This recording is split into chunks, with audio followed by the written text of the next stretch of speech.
Good morning. Some time ago, the provincial administration had entrusted me with the responsibility of looking for people who could serve on the panel today.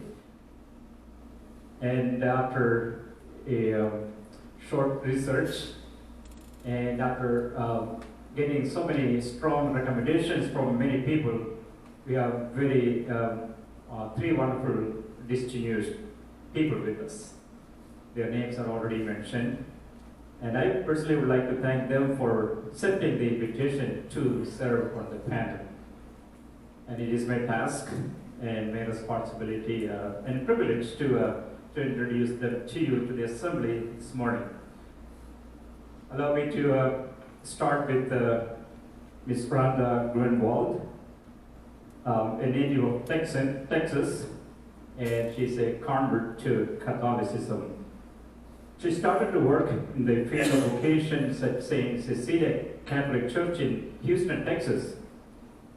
And that's where she found her newfound passion for vocation ministry. And that ministry grew, and it has 20 members today promoting, affirming, and bringing awareness to vocations in every way possible. Rhonda wrote many books, but maybe no, only two. Let's say that many are two. But the most famous is Hundredfold, a guide to a parish vocation ministry. And also she launched vocationministry.com to give tools to all who want to build up His kingdom on earth.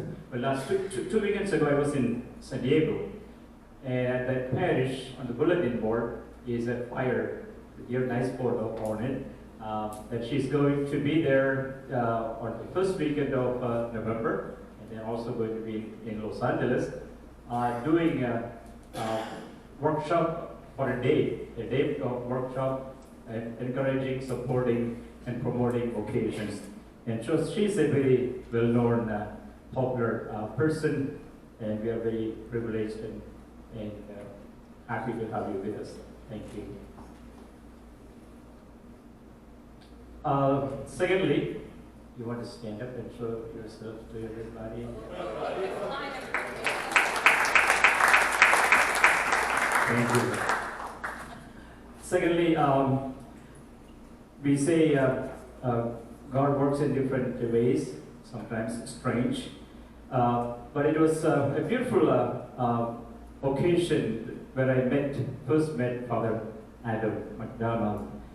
It was at the NCCYM, National Conference on Catholic Youth Ministry, last December in Tampa, Florida. I was helping La Martin at that time. And Father, we had a vocation book, and the SPDs, I was obviously an SPD priest, had a book right close to ours. I was getting a little jealous because our vocation book, we didn't see so many people coming to us. So many were going to the SPD vocation book. So I got so jealous, I went up to him and we got struck up a conversation. And I found it very interesting, that conversation, how the SPDs are successful in promoting vocation, having so many seminarians throughout the country. And so I called him up, and he gladly accepted the invitation. So he's a native of Flint, Michigan. You know where that is. Big water problems. And a graduate of the Catholic Theological Union, Father Adam McDonald was ordained as a priest of the Society of the Divine Birth, SBD, in June 2000. He served at a parish in the Philippines that was your first assignment, 2000 to 2002, before returning to the U.S. to serve in various leadership posts at the Society's Chicago headquarters. Since 2011, Father Adam has served as a vocation director for the SPD community with his home base located at Divine Word College Seminary in Epworth, Iowa. At the same time, Father Adam has served as a member of the Provincial Council and as Vice Provincial for the SPD Chicago Province. In 2017, Father Adam was elected to the Board of Directors of the National Religious Vocation Conference, NRVC, and he comes from a very religious family, and there are 3 priests in the family. His younger brother, Timothy, is a priest in the Diocese of Lansing, Michigan, and while his older brother, Evan, is a priest of the Archdiocese of Los Angeles. Father Adam, thanks for accepting the invitation, and please stand and we welcome you to our.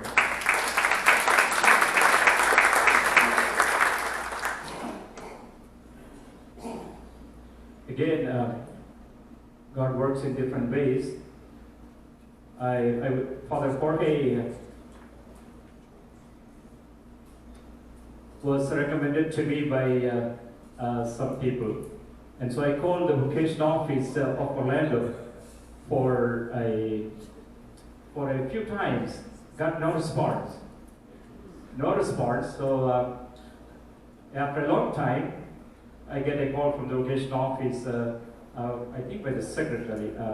She said, Father Jorge Torres already moved. He's no longer working in this office, and he has taken a new responsibility, being the pastor in the parish. And so I called the parish, and didn't get a response for a while. And then, so it went on and on, and I almost said maybe this won't work. But luckily, a couple of weeks ago, somebody reached him, and so we have him here with us. Father Jorge Torres was born in Mexico, raised in New York, and settled in Orlando at the age of 17 years old. Father entered seminary at the age of 18 and holds an undergraduate degree in philosophy from St. John Vianney College Seminary in Miami and a master's in divinity from St. Vincent de Paul Regional Seminary in Boynton Beach, Florida. Father Jorge was ordained in 2005 and served at St. Anne Catholic Church from 2005 to 2008. From 2008 to the 11, he served in his second assignment at Most Precious Blood Catholic Church, while also serving as chaplain for the campus ministry at the University of Central Florida. Father Torres served as vocation director from 2011 to 2018, 7 years of experience at the vocation office. And also served as member of the NCDVD Executive Board, which is the National Conference for Diocesan Vocation Directors, right? NCDVD. And also now he is chairman of the same NCDVD Hispanic Subcommittee.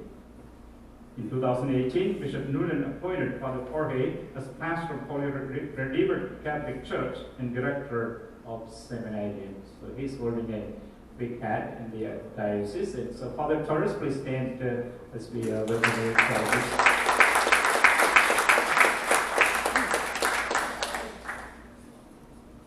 Thank you.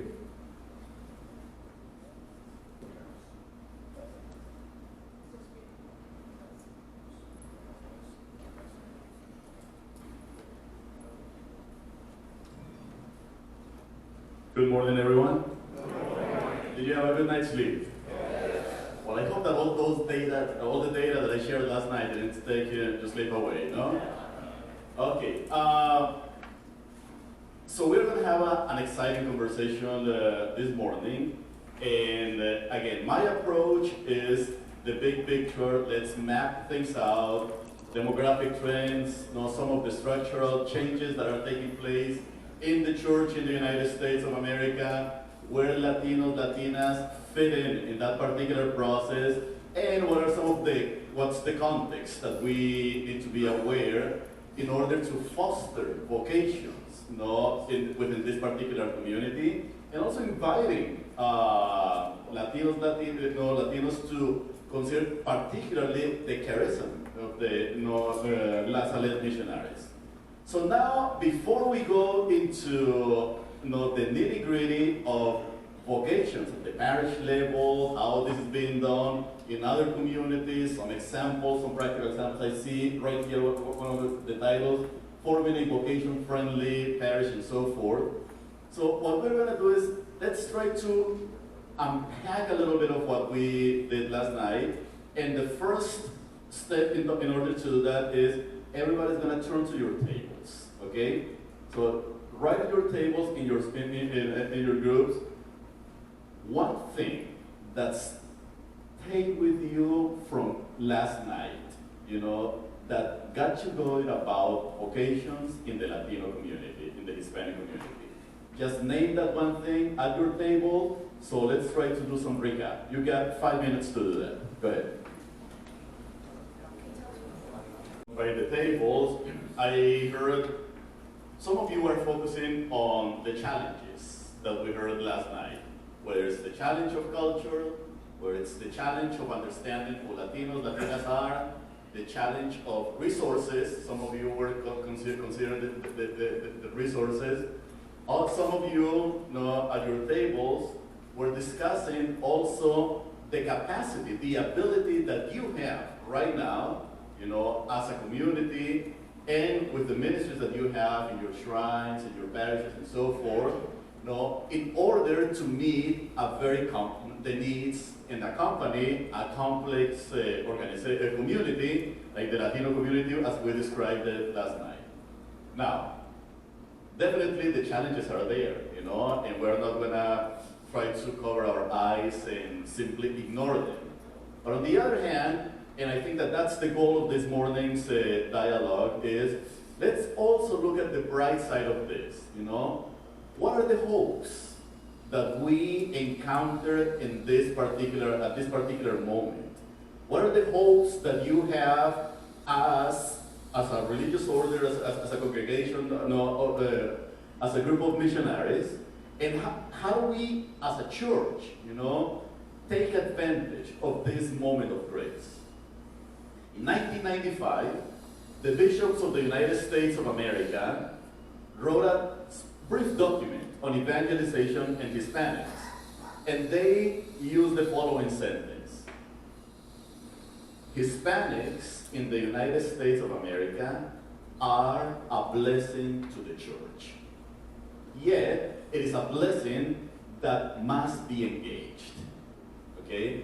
Hispanics are a blessing to the church, but it's a blessing that needs to be engaged.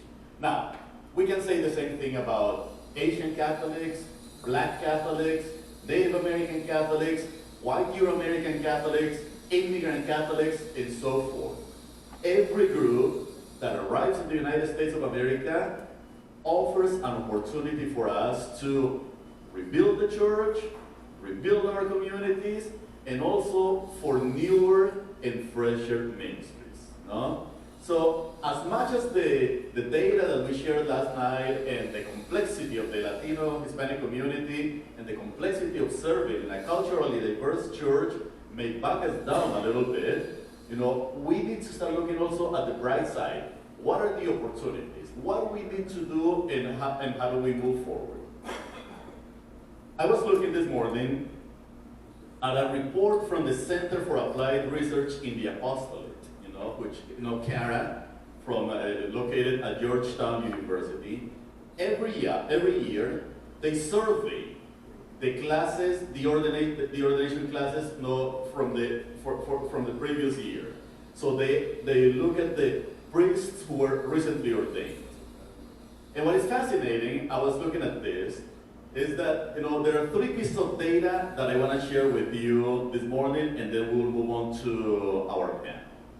The first piece of data that I want to share with you is more than half of those who were ordained, both for diocesan life and religious life, in the last 5 years, more than half went through Catholic schools or had some form of Catholic education.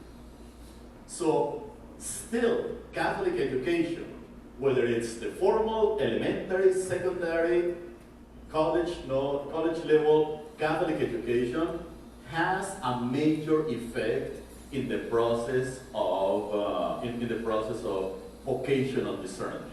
okay?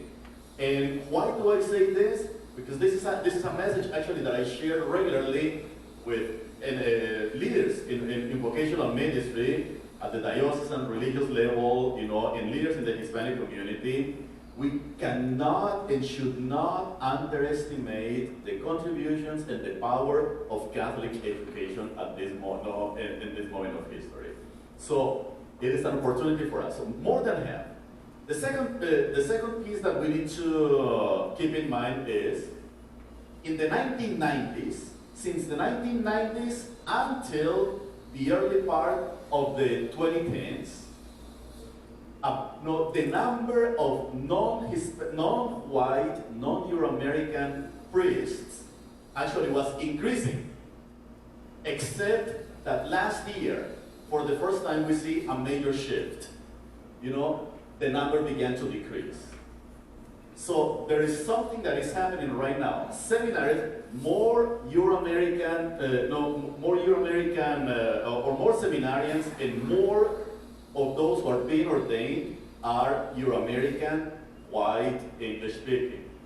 So we need to be attentive about this, because it's not that the number is growing, it's simply that those from the communities that are transforming the church at the grassroots level may not be finding their ways into seminaries. No, whether it's Black, Hispanic, Asian, Native American, and others. No, and let me repeat the challenge that I raised last night. We continue to over-rely on foreign-born clergy, you know, who do an amazing job, an amazing work in our communities. But for instance, when one goes to California, there are dioceses already where almost half of the clergy is foreign-born, okay? Is foreign-born.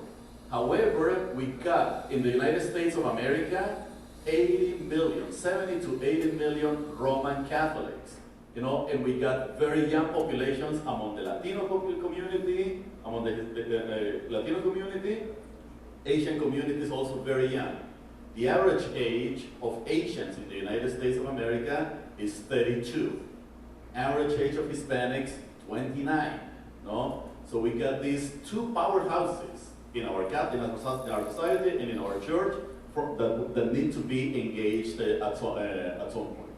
And the third piece of data that I wanna share with you, based on the experience of those who are engaged, is most of those who were ordained in the last 5 years, and this is very consistent, you know, about 2/3 of them began to consider the idea of being ordained at the age of 17, okay? At the age of 17. So this takes me back to some of the data that I was sharing with you last night. We must start early. It takes about, on average, it takes about 18 years to discern a vocation to the priesthood right now in the United States of America. The average age of those ordained is 35, no? But people, men who are considered the priesthood, start thinking about it very young. So the challenge for all of you, and this is a sign of hope, is how are you going to be involved in the lives of those 12-year-olds, 15-year-olds, 17-year-olds right now? And looking at the Latino community, we know that they are not in Catholic schools. We know that they are not, most of them are not in religious education programs. We know that they are not in many of the youth groups. So the challenge is we have to go to the peripheries, as Pope Francis says, where they are, okay? And some of those peripheries, as we're going to be listening to now, we're going to see the experiences of the diocesan level, working with religious orders, parish life, and some of the advice that our panelists have. But keep in mind those three stats. No, majority still associated, come from Catholic education, one way or another. Don't underestimate Catholic education. Two, we know that they began to discern their vocation at a very young age, you know, around 17, most of them, around 17, they already began to consider, and I forgot the third one. What's the third one? The third point that I raised? The number of non-white ordinations. So we are beginning to see a slight decline, in the number of non-white. And that, in a sense, is a red flag for all of us, because if Latinos, Black Catholics, Asian Catholics do not pick up right now in terms of the numbers of those who go to seminaries and engage in leadership, we're going to be in serious trouble, because then we're going to be forced to continue to over-rely on foreign-born leadership. So now, what we're going to do is this. We have an excellent panel. We got, I don't think that I will be able to pronounce your name, Grunwald. Ron. Can I go to Ron? Okay, that's Ron. That will be much. That will be easier. It's like my name. So we're going to have Rhonda. We're going to have Father Adam, and we're going to have Father Jorge. And rather than hiding them back there, behind the tables where nobody will see them, so we'll let the two sisters hide back there, so we're not going to displace you. So what they're going to do is they're going to offer, say 10 to 12 minutes, presentation, some of their thoughts, and then we're going to engage them in dialogue. Take notes, get ready to ask your questions. Run. Great, thank you so much. So happy to be with you. I'm not going to be able to share forming a vocation-friendly parish in 10 minutes. So, expectations, please. Note that I have all afternoon with you, so I thought that I would do a few things. First, give you the State of Vocations United States. First of all, that I've gathered information from the official Catholic directory and figured out the healthy dioceses for vocations, and normally if they have healthy vocation ordinations to diocesan priesthood, they have as well for religious life. So we can use that information. So I'm looking at, first of all, the U.S. ranks 50th out of 108 countries in total ordinations from 2015 to 2017, just so we're middle of the pack across the world. And then in the United States, we have 177 dioceses. 14 would be considered healthy. Your first question may be, what does healthy mean? Healthy means that I looked at the number of Catholics, the number of parishes, the number of active priests for those parishes, and the number of ordinations from 2017 to 2019. Okay, so taking all of that data and looking across the board, there were 14 healthy dioceses, 16 in a vocation drought. What do you have to be in a vocation drought? Nobody wants to be in that category, right? They have to have fewer than half the number of active priests as parishes. So like 80 parishes, they'll have 20 priests. What? So we know what's happening, right? The retired priests are not retiring, extern priests are coming in, all the things are happening, right? And 147 are maintaining. So they may have enough priests for their parishes, but they've got very few ordinations. That's what's really, they're maintaining at this moment. But we know that in 2025, half of all the priests in the North and Northeast especially will be retiring. So we know we've got a deadline there. So the healthiest, and these, sorry, it's kind of low down here. Healthiest U.S. dioceses for vocations: Nashville, Tennessee; Wichita, Kansas; Lincoln, Nebraska; Patterson, New Jersey; Lafayette, Louisiana; and Monterey, California. So all across the country, really. I was thinking they would have been more located centrally, but they're not in one particular part of the country. Okay, so we're starting there, knowing we've got a lot of challenges ahead of us. But let's, before I can tell you then later today how to form that vocation-friendly parish, I wanted to tell you a little bit more about how I came to speak with you today, so you have some orientation for this panel and what I can bring to the table versus our the priests in the panel. So I come from a one-stoplight town about 30 miles north of Houston, where football is king and kindness abounds. Unfortunately, my family did not emphasize faith. That's really putting a positive spin on things. My dad didn't want the Bible read in the house, so it wasn't. My mom was Methodist.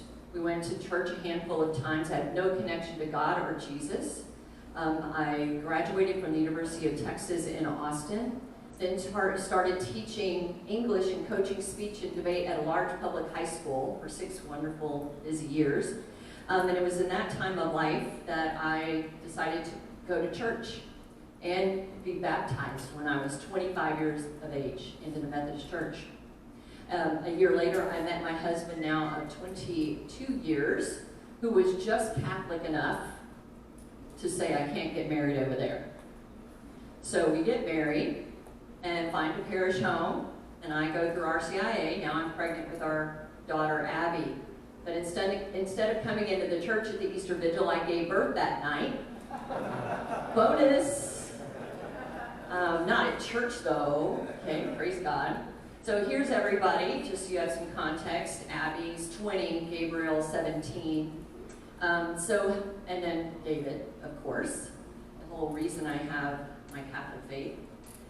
You might be asking, so how did this convert get into the work of vocations? So the call that started all happened in the fall of 2011. We had a brand new parochial vicar, Father Victor Perez, who was on fire for vocations. He called out of the blue and said, can you come to a meeting about priests and such? Very vague. Up in church in 3 hours. Okay. Confession to you is I had no idea what we were talking about. Being a convert, I hadn't heard the message of vocations. What did we mean in the Catholic context? But it didn't matter, because Father Victor was on fire. And he said, this is one of the most important things we could do at our parish, and we are going to do this. And I'm like, well, amen, Father, I'm there with you, and I will direct this thing for you. I go home and Google, what is a vocation? Hello. And then find that there's nothing comprehensive to tell me how to do this. What? The Catholic Church is old. I'm new to it, but the Catholic Church is old. But there should be something to tell me how to do this, but there wasn't. So we just let the Holy Spirit guide us. We started praying and promoting vocations any way we could in our parish. And after 18 months of doing different activities in our parish, the leadership in the Archdiocese said, Rhonda, how can we do what is happening at St. Cecilia all over Houston? And I said, maybe I could write a pamphlet. It was going to be a pamphlet, a trifold of success for a parish vocation committee. But 17 months later, it was a fully published book with its imprimatur. The Holy Spirit's just been working overtime here. 100-fold, the Guide to Parish Vocation Ministry came out in June of 2015 with its companion website, vocationministry.com. And then vocation directors started asking me to come speak to their priests and parishioners about how to do this. And to date, in the last 4 years, I have given 74 workshops to train priests and parishioners in 43 dioceses in the United States and Canada, including 20, you're my 22nd priest convocation in 4 years. This was not my plan when I said yes to Father Victor. This wasn't it. I must have said at some point, my kids are getting older, it was time to put up my volunteer shoes, and God laughed at that very hard. I only tell you my conversion story and how I came to this work to say that, you know, God can work through anybody's yes, as you very well know, right? Our priests and brothers in the room and sisters, your yes turned into a life journey, right? So I'm definitely on a journey. Needless to say, it's been a crazy ride the Holy Spirit has had me on, but I'm loving this so-called work. Who knew how much fun this could be? I love hanging out with priests and sisters and seminarians. Playing pin the mitre on the bishop at the parish festival is always a favorite, kids. Love doing that. What I saw at the parish level when we were doing this with these 20 members, now it's a national nonprofit, but at the parish level at St. Cecilia, what mattered was we were making a difference in the culture and engaging the kids, as Dr. Espino was just talking about. We've got to engage the families where they are at the parish level. So I look forward to sharing more about exactly the A to Z on how to do all of that this afternoon. But I wanted to let you know where I'm coming from to know what to ask me. I'm your person to go to for what can we do at the parish level to engage more vocations. So thank you.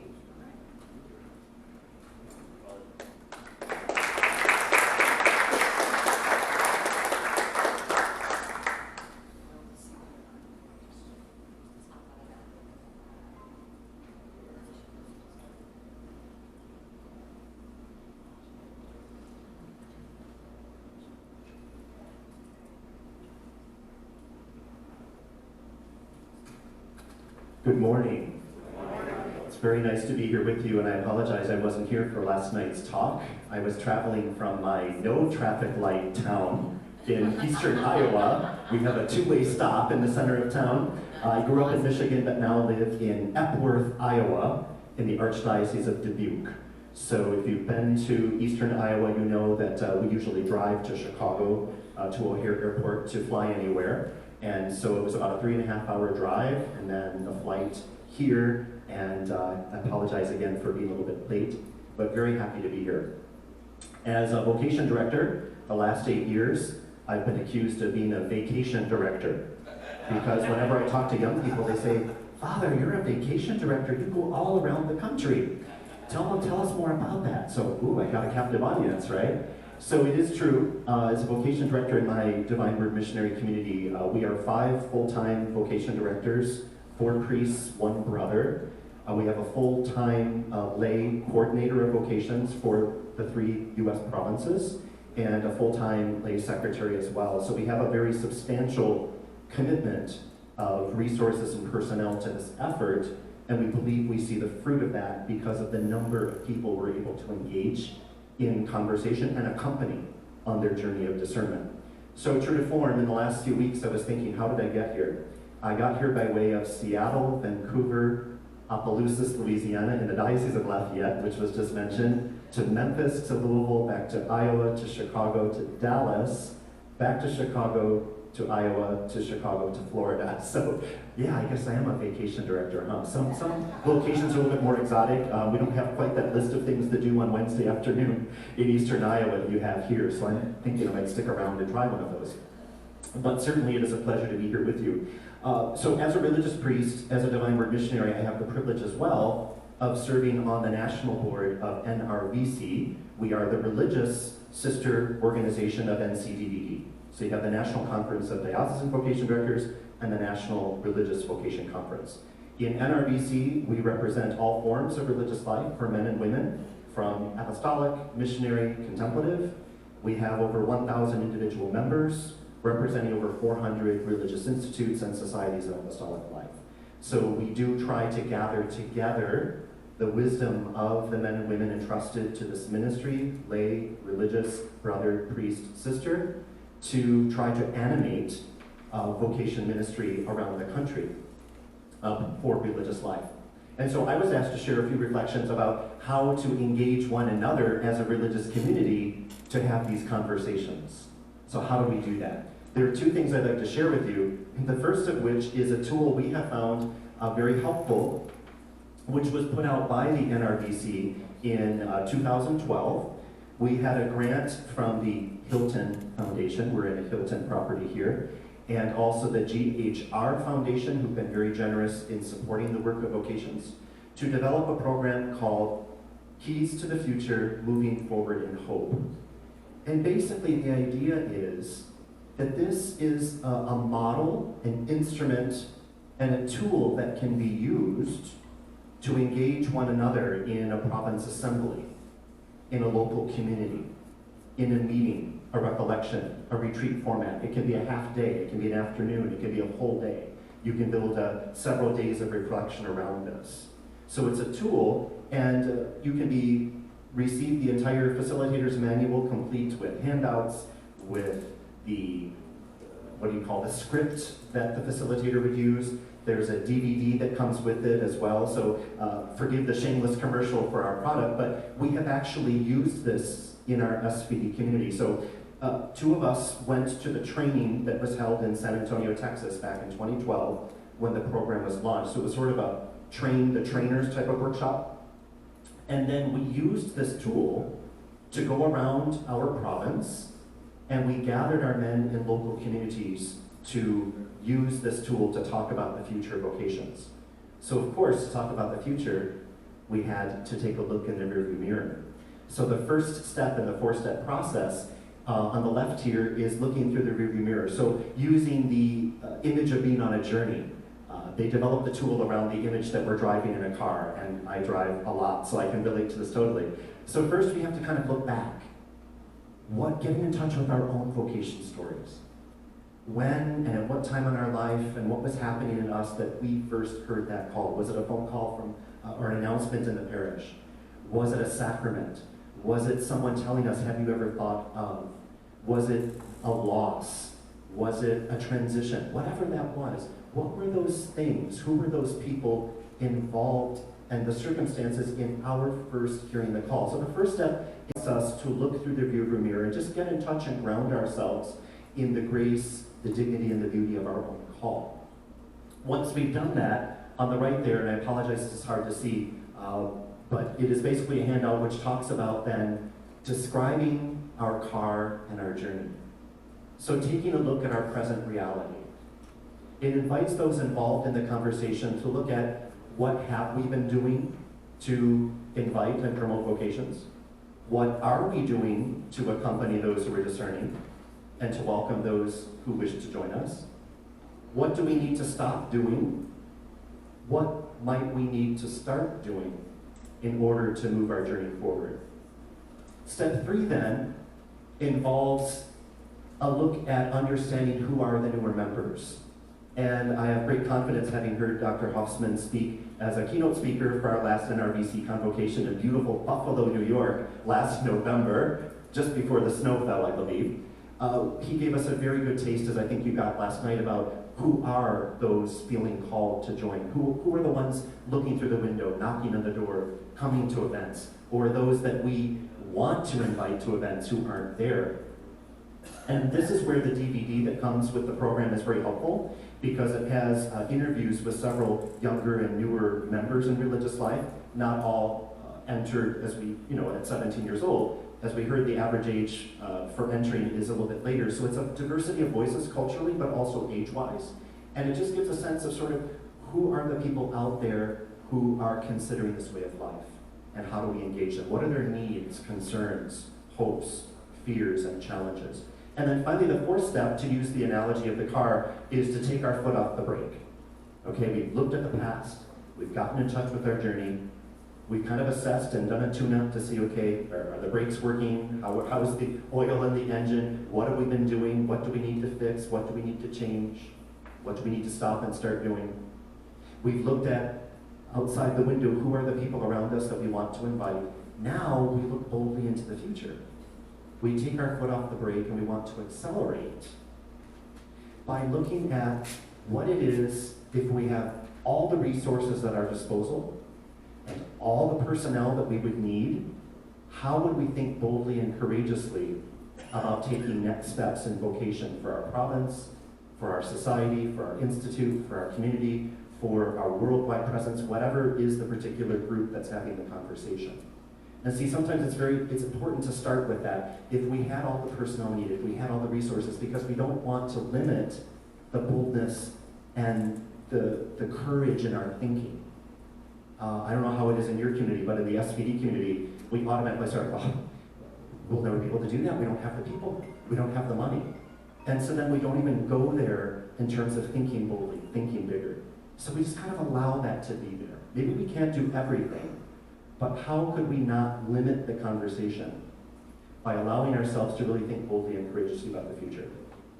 So this facilitator manual was made available to those who were part of the training workshop. It is not currently available as a resource that you can just buy off of the internet, but I would be willing to work with your community to make it available to you and to know more about it if it is something you would like at least to look at as a possible resource you might use as you continue engaging one another in conversation around vocations. The second resource I'd like to share with you And this is something that you could have copies of. I did email this. It's just a two-sided card, and it is basically two things at once. It's what are the criteria for admission to our community? Do our members have any idea what that is? Realizing that our members in their ministries in the parish level, in schools, in retreat centers, in chaplaincy, in campus ministry, whatever it may be, realizing that they are the ones who are going to encounter those who may be looking through the window or knocking on the door or asking those deeper life questions. How do we empower them to know and recognize the signs that someone may be open to the invitation or may in fact be searching for a vocation? So this little card helps them to kind of have in mind who are the type of people we're looking for. We always love it in the vocation office in Iowa when we get a call from one of our members who say, oh, I've got this young man, and he'll just be a wonderful SVD. But come to find out, the person making a referral sees this young man as someone with 2 eyes, 10 fingers, breath in his lungs, blood in his veins, so therefore he's a good SVD candidate, to the exclusion of any other considerations. And so we as vocation directors do a lot of work to follow up with this person and come to find out there are some serious challenges or impediments or whatever. And it's not to say that that's bad, but it's to say what would it look like to empower our own members and engage them, since they're on the front lines meeting so many young people, to kind of have a sense of who it is we're looking for. And then they might recognize it among the people they serve. And so the criteria are there for admissions to assist us on the vocation team, but also then on the flip side of the card are talking points that our members can use when they do recognize someone or are approached by someone who may be asking the deeper questions. Would you yourself know what to say? Or how would you approach someone? To think, you know, I'd really like to encourage vocations, but my tongue gets twisted, or I'm not sure what to say. I don't want to come on too strong. You know, I don't want to pull out the application and say, here, sign up, you know. I don't want to make someone run away. So these are just some topics then that people in the parishes, schools, universities, whatever ministries they're involved in, can have in their awareness to initiate or facilitate those conversations or to begin to respond to the questions. And again, this is a resource we're very happy to share for you from our SVD community. So finally, what does this look like in real life? I wanted to share with you a few pictures here of what I call celebrating the fruits of our efforts. So I think you might recognize me there on the top left. In the upper left picture, the person on the right is a fellow SVD priest, Father Juan Antonio Romo, who serves as a pastor of St. Joseph Parish in Memphis, Tennessee. And the young man in the middle there is on the upper left-hand corner, that's Omar Gonzalez, who just began formation with our Divine Word community at our college seminary in Iowa. So how did all of this come about? Well, I became vocation director in 2011. I think I was in the office for about 3 days when a classmate of mine, who preceded Father Antonio as pastor at St. Joseph Parish in Memphis, said, you know, there's this young man in my parish, and I think he's got real potential to be an SVD. Oh, that's great. Give me his email, give me his address, give me his date of birth, I mean, all this kind of information that I wanted. He said, well, no, he's like 11 years old. But I'm just telling you, he's got potential. Okay, so this is 2019. Omar Gonzalez, there in the middle, he turned 18 about a month ago, okay? So this is like 7, 8 years ago. He's 11 years old. But Father Carlos, my classmate, tells me this young man's very involved in the parish. His family, whom you see here in the right-hand corner there, I had a chance to meet them for dinner a few weeks ago in Memphis. They're very involved in the parish, and they provide a beautiful family environment to encourage Omar and all of his siblings, really, to live their life of faith. And so he said, I just think you want to keep your eye on this young man. Well, okay, thank you for the information.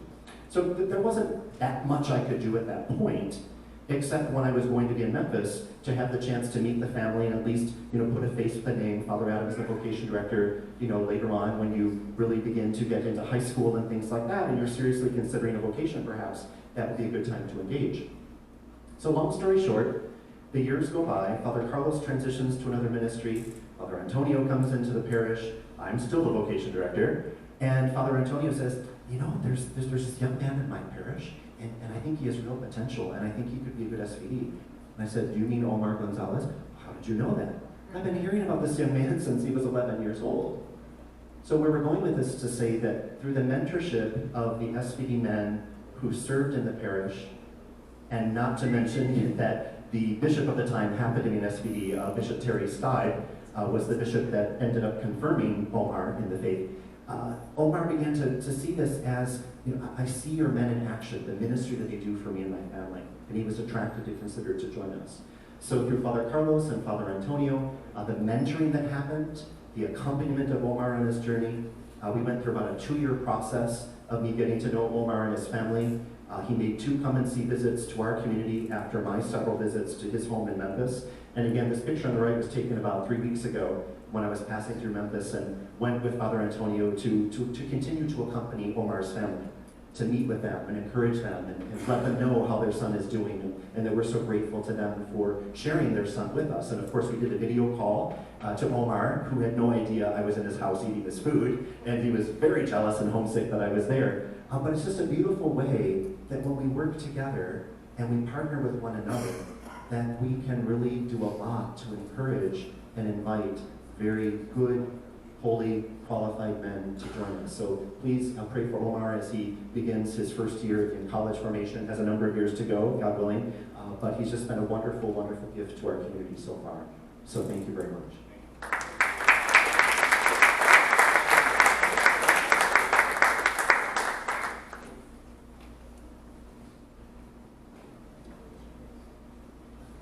I'll probably just speak. So it's a pleasure to be with you. I always feel like I'm home with the missionaries of Salette. For those of you who don't know, my own family goes to Good Shepherd and Blessed Trinity here, who the Salette's not taken care of for years. So as I look out into the crowd, I have memories of Father Sonny, Father Jean. I still remember Father Raphael Villegas was assigned to Good Shepherd when I was discerning. And, he would meet with me while Father Joe O'Neill would walk through the hallway of back then where the old offices would say, La Salette, La Salette. And then, the Franciscans and whatnot. So little by little, the Lord called me into diocesan priesthood, but gradually into vocations after I was ordained, as it was mentioned in the, now I'm working in Kissimmee at Holy Redeemer, which many of you know who have been through Orlando. It's a busy place. So, there's so much that could be said. What we normally did at the Vocation Directors Conference was we had pretty much a 2-day workshop to go over many different things with all of the leaders from around the diocese: Hispanic ministry, youth ministry, campus ministry, vocations personnel, not only in the office but also in the parishes. But there was a survey that we partnered with NRBC when Pope Francis came over for a World Meeting of Families. And the question that was posed to those who were in religious life and also in seminary is, what were the things that were done in your parishes? What were the things that kept your faith going while you were growing up? And some of the things that happened, and we have it up on our website if you look at the Hispanic resources, I can send it to whoever I've been in touch with, were processions. Some of the things that you are already doing, you recognize this from your mission work in South America and Argentina. Father had just returned from it. I was looking at the pictures from the bulletin yesterday. My family brings it home. Adoration, an altar. You know that Hispanics love to put an altar, and before you know it, they have 13 different vírgenes there with flowers and candles going. And then they put the deceased there. And so these are things that will help them to not only maintain their faith. Praying as a family. You see this with many different communities, whether they be Filipino, Indian, those that are praying as a family. That's a sign that they're not only staying close, but also perhaps planting the seed for vocation. The apostolic movements, one of the things I asked the apostolic movements while I was here is, you have a conversation, a talk on vocations, and a lot of times, Renovación Conyugal or, different movements would say to me, well, we don't have people that age for vocations. I said, that's true, but when so-and-so has a vocational call and they call grandma, we need grandma to be supported. And so, the different calls that come in for confessions, for masses, etc. And I say, where do you think we're going to get the priest to keep this movement going for the next generations. And that's when they begin to think, oh, you guys don't just fall out of the sky. That's oftentimes happens. They just believe that it somehow happens. So we need to engage all of the different people. Here in Florida, we're blessed to have Step Up, a way to open the doors to those who may not be able to afford Catholic education. So at least at Good Shepherd at Holy Redeemer, we have about 70% Hispanics. And so, we spend time there. We're watching them grow. We're going on the youth group retreats and things like that. That's priceless. They will always remember that. Things that are always itemized in their surveys are what Father had just mentioned, the relationship. But the first thing they always come up with is, you're human. I remember when we first had our first Cobades retreat here in Orlando. We had, about 20 teens that were there. And, they saw me in shorts. And they're like, fathers wear shorts. And things like that, making it human.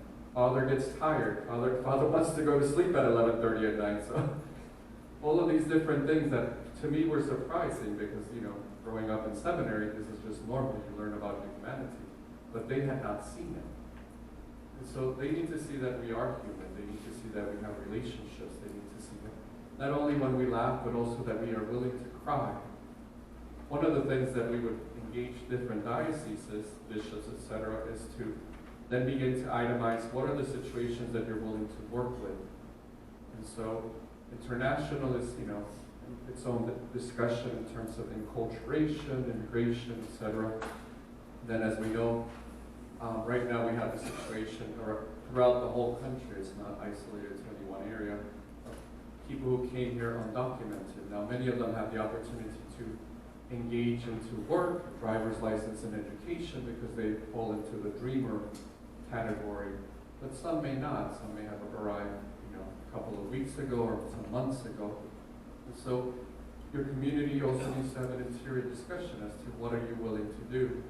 There are dioceses and seminaries that are taking those that are undocumented, and bishops have said this publicly in different gatherings like this. It's a decision. The church has always educated the poor and those who are disenfranchised, so it's not something new to the church. Would it be some controversial public relations, things like that? If it goes public, perhaps, but it wouldn't be the first time the church has to walk that line. And then naturally to engage the U.S.-born Hispanics that I know Dr. Ospina spoke about yesterday. And how do we engage I know that the statistics were 90% of Hispanics are below, U.S.-born Hispanics are, I'm saying it wrong, 90% of Hispanics that are below the age of 18 are U.S.-born. 94, it's gone up. So it's gone up. So as we think of them, a lot of times we're thinking, we were joking here at the table that how often we always say, well, I have to know English to engage them. Well, don't worry, the ones we're trying to engage barely know Spanish either. They know taco, they know pupusa, they know, arepa. They know what grandma cooks in the kitchen. And so the lowest lying fruit will be in the college campuses, where you already have the ones who have crossed into the educational realm. But the ones that need to be built up are those that are still, say, in high school, middle school, etc. In my first parish is Payne City Migrant Community. And similar to anybody in the parish during those first few years, I got so focused on taking care of the first generation, those that had arrived, that years later, as I was doing this work, I was called back to do a funeral of a 45-year-old dad who died, and he was driving, etc. And I looked at the, now grown men, 20-something, and I apologized to them. I apologized to them because I said, in the 3 years I was here, I always asked you if you went to Mass. I always asked you about, are you saying your prayers? I always checked to see if you were going on the retreat. But I never asked you, what was it like when Mom and Dad had to turn the car around because they saw a police car drive by. They were afraid they were going to get deported. And the next week, you were in the confessional confessing a sin. I never asked you what it was like not to be Anglo enough or black enough to fit into your high school. I never asked you about your math test. And I want to say I'm sorry. I want to say I'm sorry because I should have been taking care also of your temporal needs. I never went to your football games. Now football, when you say football, you mean American football. I grew up with soccer. I never went to it. I was too busy at the parish. I was setting up quinceañeras. I wasn't doing anything I shouldn't have, but I got lost in everything else, in all those things that happened with the first generation, which we still need to continue to do. We still need to strengthen it. But at the same time, we still need to reach out to those who are trying to find their way. The ones who come home and they're stuck between eating, a burger at school, a taco at home, and then trying to figure out, where do I go? Who am I? And as Dr. Espino, I imagine, had said last night, I wasn't able to be here last night, it becomes that third group, the group that will gradually lead us into the future. And so they are the ones who will grow up and teach us not only about the faith, but about their journey. One of the things I remember as we did the workshops, we had 4 workshops around the country, speaking about this whole theme, is if you take the first generation and those that were born here, and you ask them to explain, how is it that you have suffered? What are the things that make you cry? And you help them to hear each other. Each one of them believes that they have suffered more than the other. And so you have the grandma who says, we left everything, 100 years of history, etc. But then you have the young man who says, I was never able to go to this country that they keep telling me about. I had to learn about it through YouTube. And I could never pay back the gift of leaving behind this beautiful country that they tell me about, but I could never visit it with them either. And so they have this gap. And the more we can help them talk to each other, the more that's going to help them not only in their discernment, but in their relationships with families. Many other things that I could mention, such as, the types of Hispanics that there are, those that are in risk, gangs, drugs, etc. The mainstream are the ones that are still coming to church, the ones that will continue to keep the faith even when they join the military. Then you have some other branches, but that's work by Mondragon over in the West Coast. And we also did some research with Dr. Chavez in Texas. Those are some of the things, highlights. I mean, there's a bunch of presentations I could share with you, but I think sharing from the heart is probably the best. So, thank you, and God continue to lead the La Salettes. I feel indebted to each one of you for your mission, for your call. Thank you for your yes. Thank you for everything that you've done, not only for me and my family, but it'll pass on to future generations.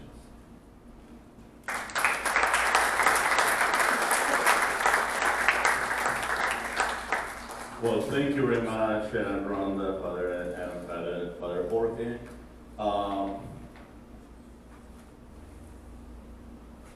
I think that what we have heard, as I indicated earlier, brings to earth much of what we have been discussing. There's a common thread that I see in these 3 presentations, and Rhonda, I know that the group is going to hear more from you later this afternoon vis-a-vis how you are doing it, and some of the practical advice that you are sharing. But I see a common thread in what you were saying vis-a-vis the family, the importance of the family. And I love those images at the end because that really captures this thing, how it happens. So I'm going to ask the panel one question precisely on the family. Just how do we start doing vocation ministry with the families? How do we engage the families? What is it that a group like of fathers and lay associates and sisters like this can shift towards a ministry that supports the family and turns the family into this vocational hub, where you discern a vocation when you are 11 years old, you know. I have 2 children. My children are 6 and 8. Since my kids were 4 and 2, we asked them that question. My wife and I asked them the question, do you want to be a priest? Do you want to be a sister? My daughter always says, I'm already a sister. She's already a sister. So she already solved the question. But we ask them that question every now and then, and we help them, you know, it is part of our responsibility as a family and as parents to ask this, you know. But I must say that very rarely we have been encouraged to do that by our parishes or the diocese. I mean, these kids happen to have a father who was a theologian and was concerned about these dynamics, no? But the chances of having a father who's a theologian or a mother as a theologian, you know, for good or for bad, you know, are very slim for most Catholics in our country. So, the role of the family, how do we turn families into these vocational hubs? Rhonda.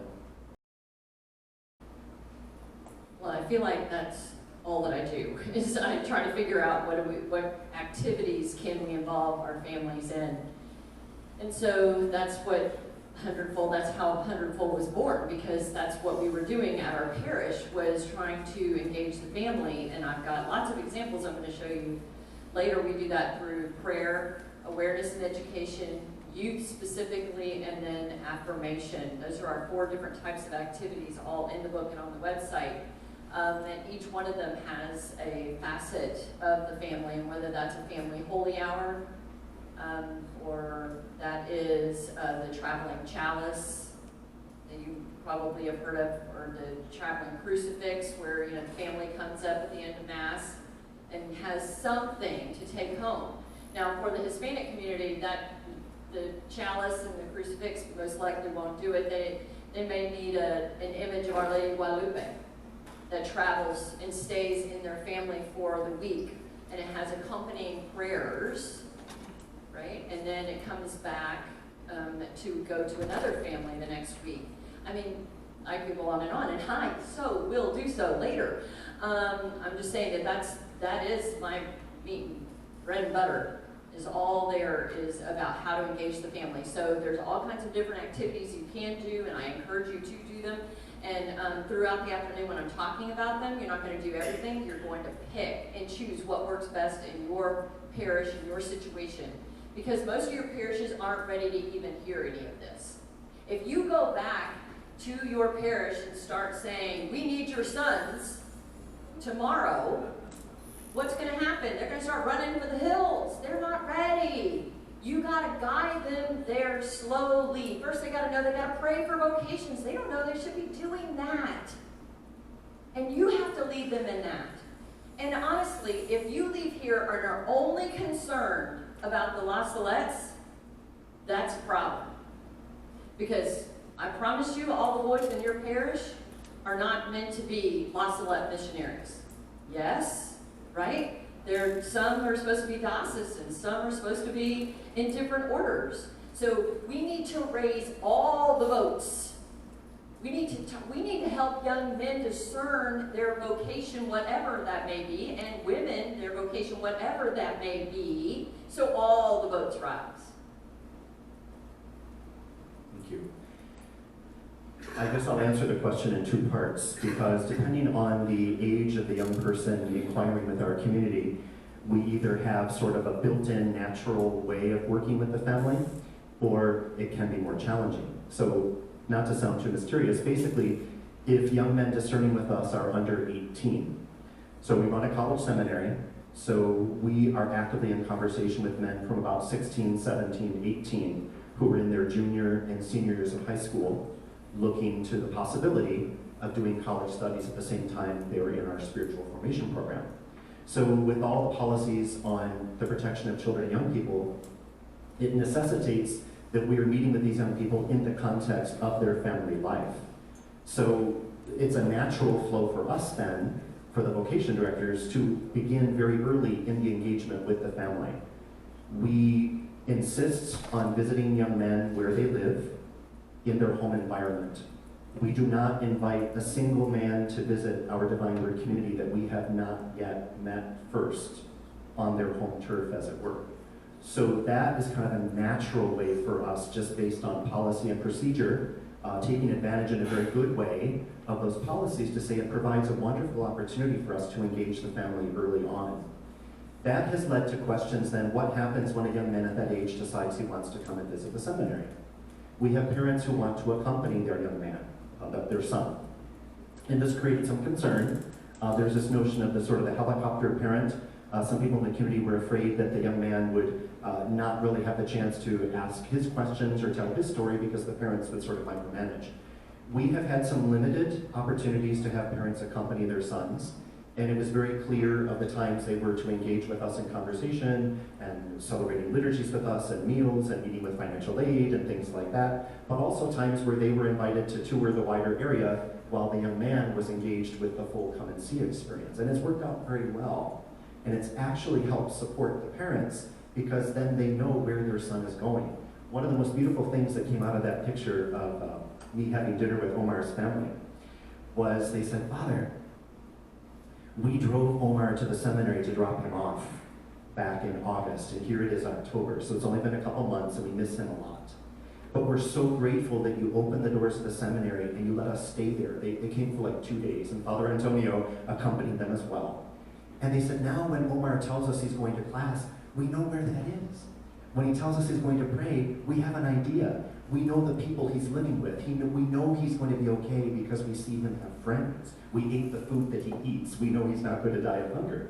So this has been kind of like an eye-opener for us to realize what would it look like, not just for the vocation directors to engage the family, but to invite families to be more present with us and to engage us as well. So that, I would say, is the easier part. The more difficult part is that, specifically in my role on our vocation team, my responsibility is primarily to work with those who are already in college or have finished a college degree. And we've had many blessings of men, even with graduate studies, feeling called to discern religious life at a later age. The challenge there is that we're not bound by those policies to have to meet with a family because of age. Most of the men are living on their own or living on a college campus. So we may not have the natural opportunity at that point to meet the family. The other thing we're discovering is that not all of their families are Catholic by orientation. The young man may be the only Catholic in his family or the only one who's actively engaged in living and practicing his Catholic faith. So he may bring those questions of how to engage his own family.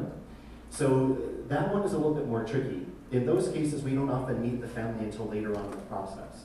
What we try to do is we still try to invite an opportunity for the vocation director to meet with someone from the family to get a sense of who they are, to encourage the young person to share with their family, to share with people that they're discerning, to get that support. And granted, you already know that some are not getting that support from their family. In fact, some are being discouraged by their parents or siblings. And so it gets a little more tricky when the men are older. But we still go to visit them, where they live, build that relationship, accompany them, invite them to come to our seminary, and then to consider their application. There's different degrees that based on many different things. One of them is, go to dinner to their home in the parish. The other day I invited several young men to go to the seminary for a weekend that's coming up. And one of the families, they weren't going to entertain the question until I went for dinner. Now, as a vocation director with 9 counties, it's much smaller territory than Father, but I just couldn't go to all of the different homes until the application process was on. So I went over and, they were very engaged. So spending time with them, what we did with the whole question about minors and whatnot is I came up with a whole process once they engaged us from 16 on of, the parents would give us permission to speak to them, individually. Any communication through the diocese from us needs to be copied to the parent. But after that, I would say to them in the discernment meetings where there's, other young men their age, we're going to speak about things like celibacy. Do they have a girlfriend? How's their prayer life? What do they experience in Mass? Obedience. And I will bring to you, different things. If anything is any abuse, anybody's in danger, or if they request the application or submit the application, I'll let you know. They were okay with that, most of the parents, and they would usually sit outside of this room while we went in there with the teens to discern and whatnot. Other times they would want to sit in, but most of the times once they realized, they were like, Father, I gotta go do laundry. Once they realized it's not, this big meeting of we're gonna arm wrestle them or something. So spending time with them, the relationship, speak to them about, the game last night, anything that shows them that you are willing to. It's the pre-evangelization phase, it's also the pre-vocation phase, talk to them about food. A lot of times what I'm noticing at the parish now is, because it's not just about vocations, it's also can we increase the number of those who are just going to college. And so last year I spoke to 2 of the altar servers who are very engaged but did not go to Catholic school, that are not engaged in the youth group as much as I would like. And I spoke to them about, college prep courses and preparing them for SATs and things like that. They're not open to that yet, but I'm hoping that over time, as I build a relationship with the younger ones, that they would consider something that, because if we increase the number of those who are going to college, it's going to help everybody, including vocations. Wow, thank you. I'm going to ask a question to the 2 priests, and mindful that Donna will have the stage for the afternoon. And actually, most likely you will address also this in your talk. But Father Adam and Father Jorge, we live in a society in which everything is measured by numbers, success. So it is tempting for me as facilitator, the person facilitating this conversation, to ask, how successful have you been by determining the number of men who have gone to join the congregation, or at the diocesan level, how successful? And if you tell me 3 people have gone to the seminary, I would say, well, that's not that good, How do you define success in the process of vocational discernment beyond the numbers? Bishop Noonan was my rector. He was rector for 10 years. So success is measured individually. Will the young man come to a point where he knows he's called by God or not?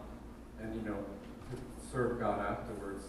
In terms of numbers, we've been very blessed here in the Diocese of Orlando. A good number of seminarians, and also 50% of them being Hispanic. Not only bilingual, but also bicultural. But the numbers tell part of the story. The other part is, how does it affect the families? When somebody decides that they are called, how it changes their world, but also when somebody decides to leave after however many years of seminary, how much that affects the local parish, how it affects the campus ministry. That's someone that later on the pastor, the director of campus ministry, does not have to worry about to give a talk on baptism, to bring somebody into the faith. They already formed, and they have a great resource at the level that they are working in. So it's not just about ordination, but discipleship. I'll frame my answer to that question by saying that because we run a college seminary and invest from our province about $3.5 million a year in doing so, we're very interested in knowing how effective those resources are and how they're being spent. I'll add to that the fact that because we run a college seminary, we go through the accreditation process through what's called the Higher Learning Commission. So we are constantly being looked at and studied, and we have a visit from the Higher Learning Commission team coming up to follow up on some issues they raised in the recent accreditation visit. That's all just a way of saying that we kind of are already thinking about, just at that early level of formation, college level, what are our retention rates like, what are our success rates like in terms of those who complete the program, those who enter through the ESL department, how many transition on to college, how many start in college and graduate, how many graduate and go on for formation with the community, with other communities, with dioceses, how many go on to graduate study programs, so on and so forth. So what I can tell you is that about 79% of those who enter our program at the college level do complete what they started. We do have a 2-year intensive English Language Institute, recognizing the fact that about 40 years ago, We had men from outside the North American context knocking on the door of our community saying we would like to enter. And so part of the challenge was to be able to give them enough proficiency in English to be able to study. So we had primarily 2 Vietnamese refugees in 1976, a year after the fall of Saigon, who had arrived in the US, had been in the seminary and wanted to continue their studies, and were told that they had to learn English first. So they got a lot of no's from various seminaries they called, but someone knew someone who knew an SVD and said, well, call the missionaries, maybe they can help you. And so we asked ourselves, what do we need to do to welcome those that God is inviting to approach us? What do we need to do to welcome those whom God is encouraging or inviting to consider us? And so we undertook the decision to start the ESL department in 1976 for those 2 men. And that has grown to the point today where about 75% of those who come to our college seminary need to go through at least some form or level of the Intensive English Language Institute, as we call it now. It's a 8-level program. There are 2 terms each semester, so the full program one would do for 2 full years. So based on someone's proficiency, they could do a semester, a year and a half, that kind of thing. So the fruit that we see is not just that 79% complete what they started, whether it was the English program, the full college program, what have you, but that of those 79% who complete, in the last 40 years, we've been looking at these retention rates. We have consistently produced from our college seminary an average of 7 men going to our novitiate every year. This year we happen to have 5. Last year we had 6. The year before we had exactly 7. So it's a pretty, very reliable, steady average. So that allows us on the vocation staff and on the administrative side of the college seminary to say, this is what we're getting for the resources we're spending. We are having men enter novitiate. Those men are professing vows. Those men are going on for ordination. Of those who leave us, we're very humbled and happy to say that about 65% of those who may have completed our program but discern not to join the SVD go on to join a diocese, another religious community, become active members of our alumni association, continue to remain good, devoted husbands of their spouses, fathers of their children, actively engaging with our community to continue to live our spirituality. So we feel like we've provided a blessing for the church, and I want to echo something that Rhonda had said, that we don't have the presumption that everyone who comes to us will be an SVD. We feel our role is to help them discern what is God's call in their life. And if that's with our community and they're meant to be there, we welcome that. But if we are meant to walk with them to find their way into a healthy marriage, into a commitment to the permanent diaconate, to a diocesan vocation, we may be the ones who can help them recognize some of those signs, then we feel we're accomplishing our task. So I'll end with saying that in 2008, we decided that we needed to expand the mission of our seminary because we felt we had sort of a tunnel vision of just training men for the SVD community. And we had about 40 men at that time in formation. And we thought, you know, to continue to spend this level of resources and personnel on a college seminary, when we need committed lay ministers and religious women in the church, what would it look like to open the doors wider? And so in 2008, we started a lay ministry track in our program. We started a program to welcome religious sisters to do an Associate of Arts or Bachelor of Arts in Theology and Religious Studies, and that has been tremendously successful. So we now have 120 students at our college seminary, 50 of whom are candidates for our community, and the other 75 or so are sisters in religious life, lay folk discerning their vocation to a lay ecclesial ministry, and we feel that that has re-energized and reinvigorated our own vocation efforts to the point that currently we have about 90 men in formation between the college level, novitiate, brotherhood formation program, and theology. What's interesting about our community is that out of those 90, only 3 look like me. We only have 3 Anglo-Americans out of those 90. We have a number of second and third generation Vietnamese, Filipino, and Hispanic Latinos in our community. We have a growing number of Haitian candidates, and we partner with SVD provinces around the world who don't have the resources to train their men all the way through seminary to also provide training for them. So we've been tremendously blessed with those numbers. Glad to hear that. And the price tag, you said, you know, the investment annually is $3.5 million to support the seminary, the college seminary. I mean, in the largest scheme of things, that's not that much, especially for what you're receiving, which is thank you. And before we go, we're gonna go on a brief break. But before we go to break, this is the last question that I am going to ask, because after the break, then we're gonna open it up to the rest of the group and engage also the panelists. And if you have also a question or a comment for me as well, I will be more than happy to do it as well. But I have a question for Donna and for Rhonda as a mother, and this is a question that I receive on a regular basis. How can parents, or how can we support parents in assisting their children in the process of the vocational discernment as they wrestle with social media? We know in the United States of America, a young person spends between 8 to 10 hours in front of a screen, whether it's computers, phones, video games, television, etc., etc.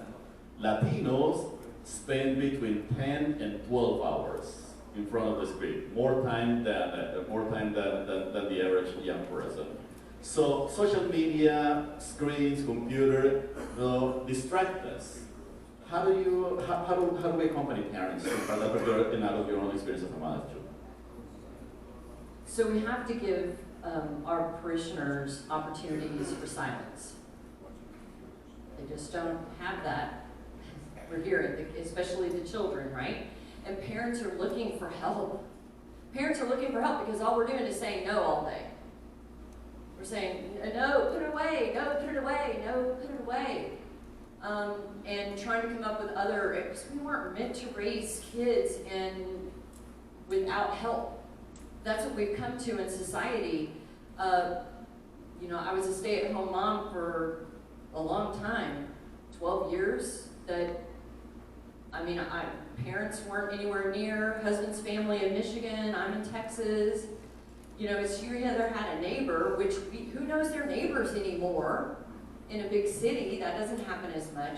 I'm just saying that parents are alone a lot of times in raising their children, where we were supposed to raise them in a village setting. We were supposed to have family and friends around, right? So we're on our own to navigate this crazy world of social media. So it's something that most of our priests don't know anything about. First of all, there are only a few orders that are doing social media well. I'll go there first. Okay, so only a few that I know of that are doing it well on a regular basis. The CFRs are one of them. That if you go to their social media, their Instagram account, you will see awesome pictures, inspirational pictures of friars praying and giving you a real sense of what their daily life is like. Okay, so I think we need to engage more. If you want to engage, they're 10 to 12 hours a day on social media, but if you have no social media presence, how are they going to know you're there? Except for if they encounter you at your parish, right? Okay, so big thought there, what to do. Okay, so at your parish, we need more opportunities for silence. So that's why I was saying like holy hours, adoration. Like 80% of the newly ordained took part in adoration. That was a regular part of their life. But many parishes don't have 24/7 adoration. So you got to start somewhere. And that may mean that you have a holy hour every week or even a month, or you have 3 parishes nearby that share that opportunity. But we have to give opportunities for silence, and please talk about it in your homilies. Talk about silence and the need for silence, and this is what happens. Mom, kid, dad, priest says something that resonates with us, we're like, to the kid, right? You say, as a priest, you say, kids, you need to turn off all the screens to find God and to ask him these questions. But you have to turn the screen off first, right? That's something that I can then go back as a parent and say, remember, Father so-and-so said we need to turn off the screens because you got to encounter God here. You give me some talking points. You're helping me. That's not the only thing. That's not the only thing that's going to help them turn it off. I'm just saying that's one thing you can do. is talk about it more, because I don't feel like that is spoken about much at all. I mean, I'm listening to a lot of homilies, and I don't hear our priests talking about kids. What should you do before sleep? The last thing you do before sleep should not be clicking off your phone. But I don't hear anybody saying that. If we're going to have a relationship with God, the phone better be turned off long before to actually have a conversation. Anyway, it's just some food for thought. Yeah. I've been giving the teenagers homework on social media.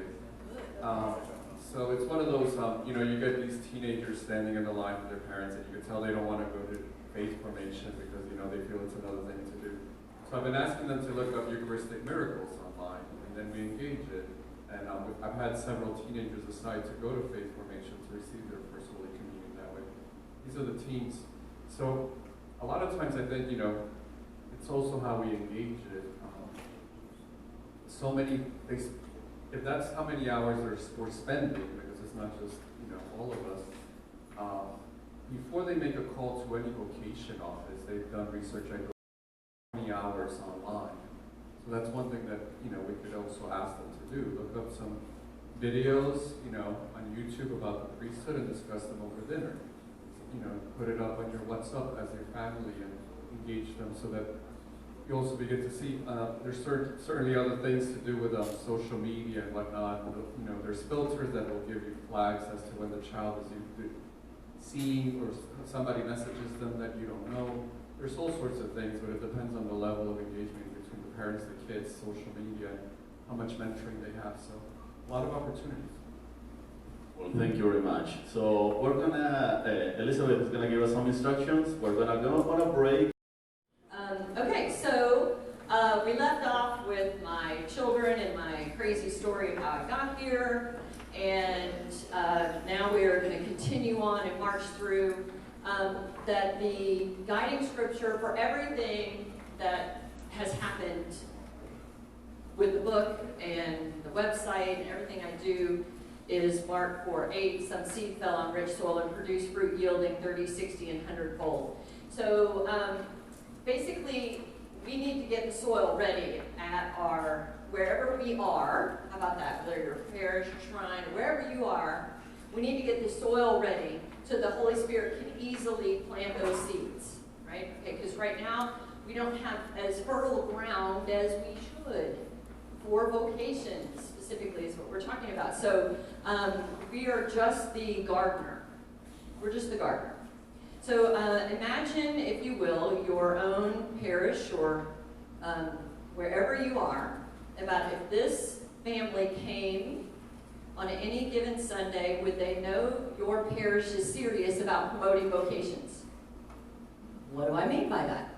Well, would they see anything about maybe a seminarian poster? Remember, we can't just be about La Salette. So if we have a La Salette seminarian poster, great, that should be up. Should also have the diocesan seminarian poster up as well. Would they see that, and not just around the corner by the bathrooms, but somewhere prominent in the church, right? Would that be there? Would they hear intentions for an increase of vocations in the prayers of the faithful as much as possible? Maybe a prayer for vocations said before, during, after Mass at some point. Materials for children and adults alike in the church book rack. These are just really basic things that can be done to let people know that you're serious about vocations. Because there are so many people who say, oh yes, we care about vocations. This is very important. But don't do a thing about it. They never talk about it. You never hear anything. So we've got to change that. So these are very simple things that can be done. And what if this family showed up on the World Day of Prayer for Vocations? That's the whole world is supposed to be praying this day for vocations. Would there be an opportunity to do so? Would your parishioners have an opportunity to pray for vocations on that day? Some form or fashion. Show up early for a rosary. Stay for a holy hour after the last Mass. give out prayer cards for vocations, say a prayer at Mass for vocations, some opportunity to pray. So if you said no, you're not alone. Only 10 to 20% of parishes nationwide do anything at all for vocations. Let that soak in. Are we wondering why we have a problem? Nobody's talking about this. This should have been done, like started 40 years ago, but we were in our heyday. Look, I wasn't even a part of the church, right? I didn't even know all this. But what I come to find out is that there were just so many priests, we just thought, oh, the Holy Spirit's going to provide, the Holy Spirit's going to provide, which He's calling for sure. It's just not, we're not creating the culture now. The culture's changed, society's changed. We have fewer priests than we used to, so now our priests are crazy busy. They aren't able to encounter the family, as we've been talking about all morning, right? Encounter the family, going to the birthday dinner, going over to celebrate whatever, or just go to Sunday dinner. You know what? If you want to start encountering your families, why don't you ask for dinner invitations at your next Mass? Invite me to dinner. I would love to come. It's pretty simple. I promise you people would take you up on it. But you got to be willing to do it too, and really encounter, and be willing to encounter the family and the mess that is, and the 3 kids, the 6 kids, whatever it is that you may come into contact with. But that's how you're going to encounter them, and they need to see your joy and truth. You know that you're living out in your vocation. Okay, so how do you do this? So first, you're going to gather resources. Again, when I started this, there was nothing out there to tell you how to do this. So now there is. It's called 100-Fold, the Guide to Parish Vocation Ministry. It's written not for you. It's not written for you, priests and brothers. It's written for parishioners. This is a lay-led ministry. I'm not putting anything more on your plate. I'm telling you that you need to go find people to give that book to and say, we need to do this at our parish. So it's written for ordinary Catholics who want to inspire a new generation of extraordinary priests, sisters, and marriages. And we need marriages, everybody. We need to be talking about marriage too. I know that you're very concerned about religious life in particular. Just like tomorrow when I speak to the priests of Greensburg, they're going to be all concerned about diocesan priesthood. But look, all vocations come through marriage. And most people are not supporting currently those who are married, meaning I was in the room with all the priests of Chicago a couple of years ago and said, raise your hand, how many of you have a group that supports current marriages, some program, anything at all? 4 hands went up. So we're not doing enough for vocation of marriage too. So I address that in the book. There are activities for marriage in the book as well. Okay, so I explain in 100-Fold, why do we need to do this? Why is this important at the parish? Secondly, so why is this important at the parish? Well, John Paul II, perfect day to talk about him, right? On his feast day. He said the family is a seedbed of vocations. So we've got to encounter the family, right? We need to connect with them, and you're a vocation director. You can't be at every family meeting and family gathering. You're relying on your priests and brothers here and the lay people in this room to help you, because it can't be on one man. It just can't, no matter what. So he needs your help. So also, you might be thinking that every parish is already doing this, right? You know, well, I told you 10 to 20% of parishes do anything at all. In my Archdiocese of Galveston, Houston, we did an unofficial survey of the seminarians to find out how many of the seminarians come from parishes that promote vocations. Are you ready? 80% of the seminarians came from the 20% of parishes that actually promote vocation. It's a very big correlation as to what is done at the parish level to what is the outcome. So we need to do something. This was one of the surveys that either Dr. Ospina or Father Jorge was talking about, that according to the 2019 ordinance, about 70% of the men first heard the call between birth and 18 years of age. Average of 17. But I would love to run an experiment here. So we're going to use these numbers for all of our priests and brothers here. Stand up if you first heard the call before you were 5 years old. Before 5 years old, anybody? Come on, stand on up.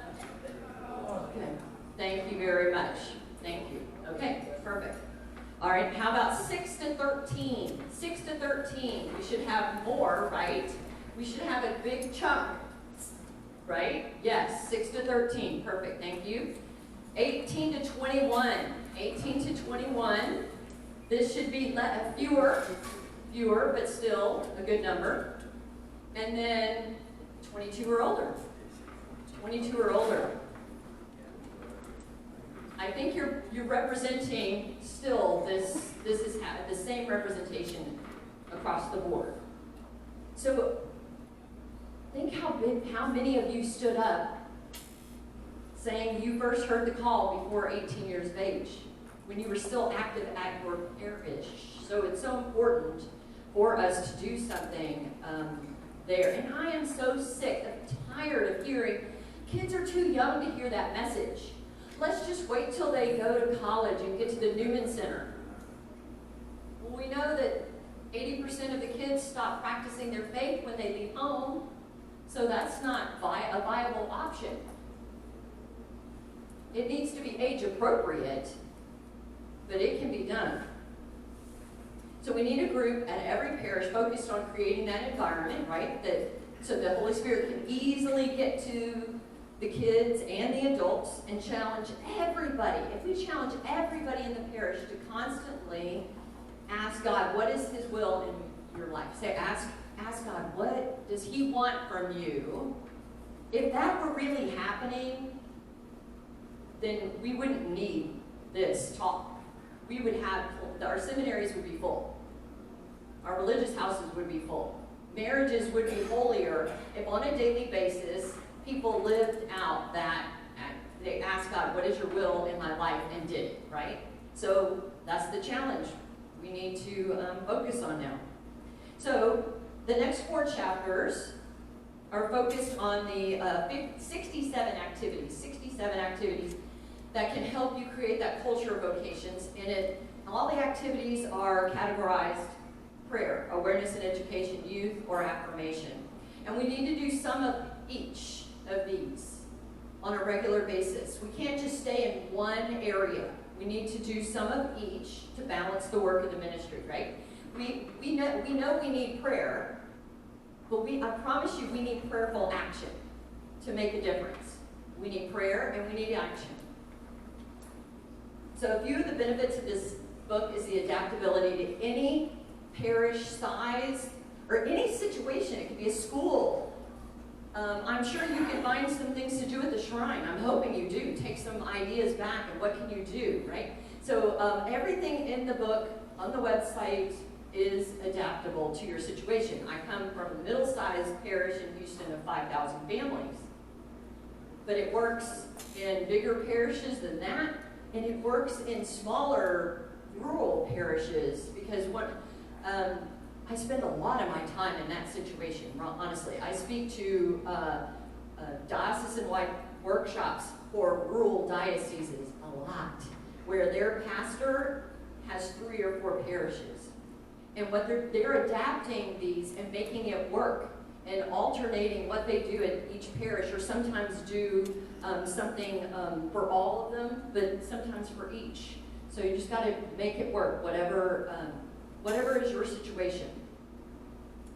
So included in the book is an 11 by 16 inch pull-out chart. You're not supposed to read this yet. Don't get your glasses out. I just want you to know what it looks like. So I've tried to organize everything for you, for your ministry. It's not for you, for your ministry, so they can bring this to a meeting and go, okay, we need a prayer activity that doesn't cost any money, That's perfect for World Day of Prayer for Vocations.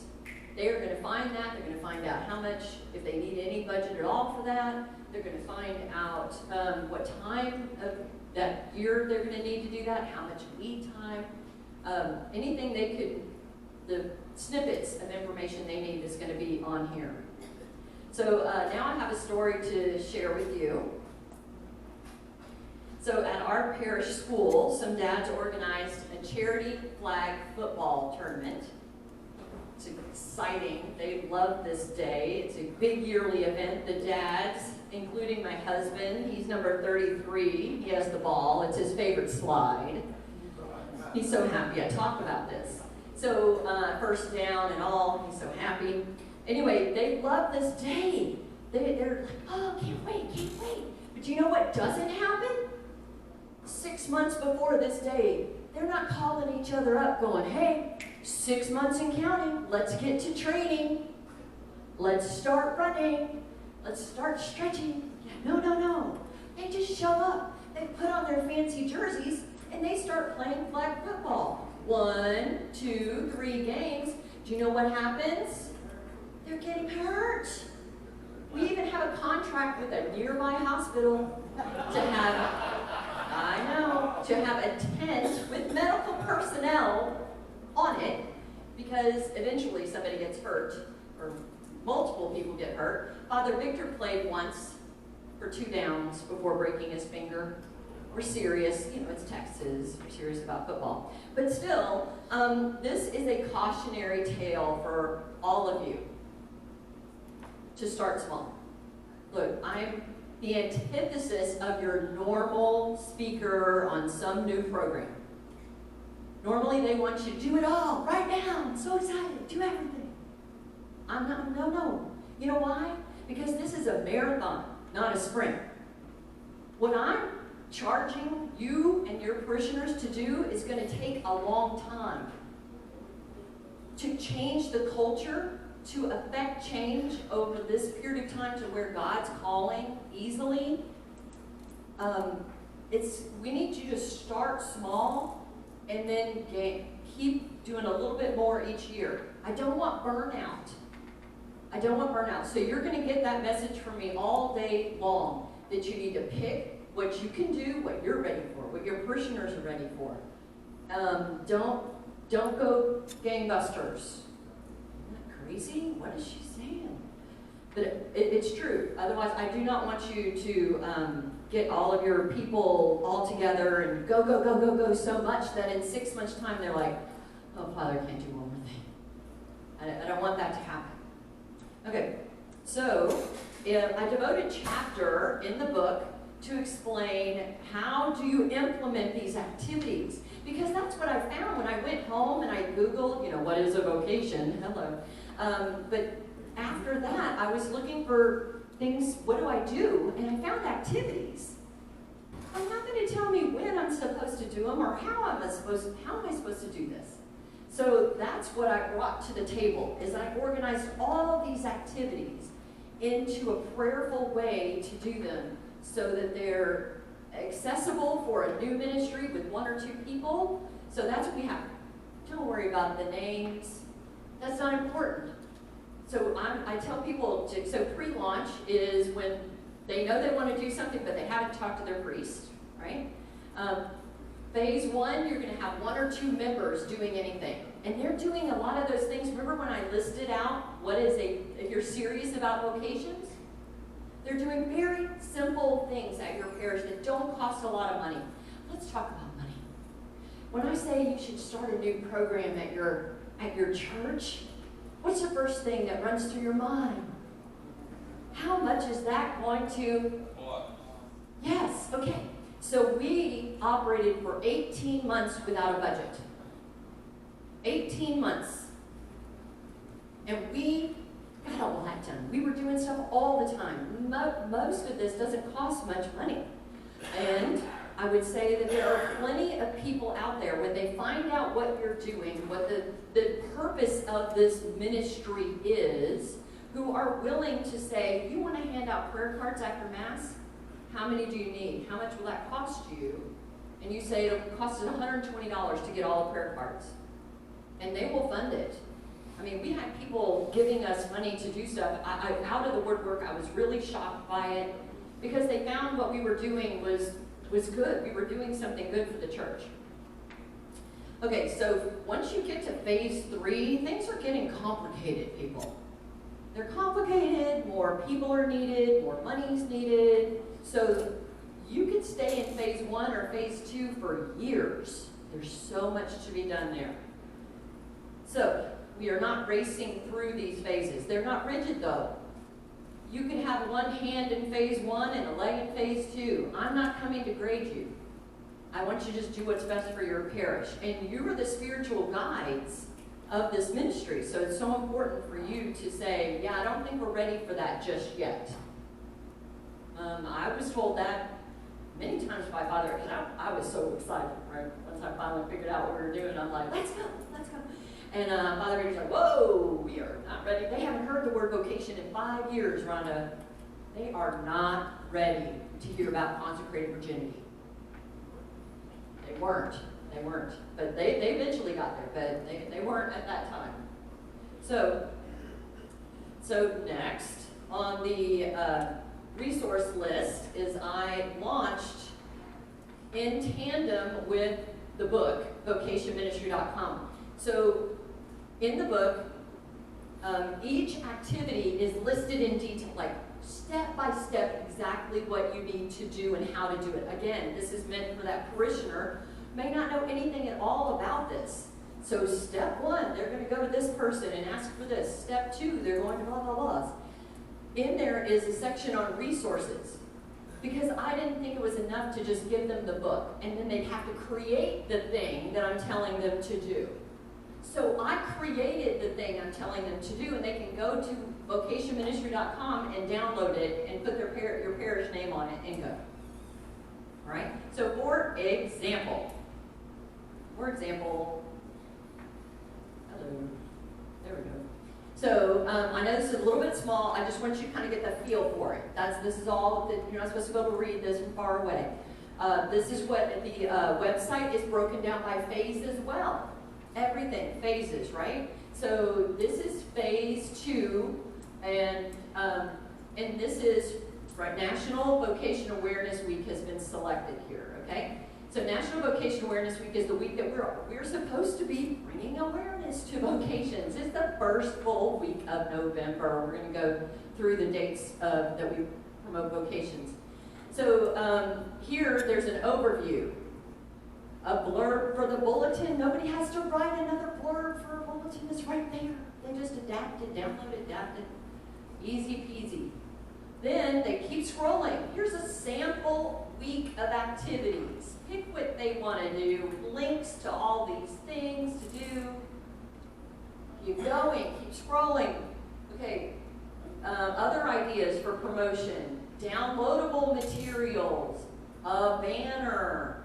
There are 10 banners like this on the website that you could just download and send to a print shop nearby and have promotion, ready-made promotion. This is just one of the probably 80, because I can change the website way easier than I can change the book.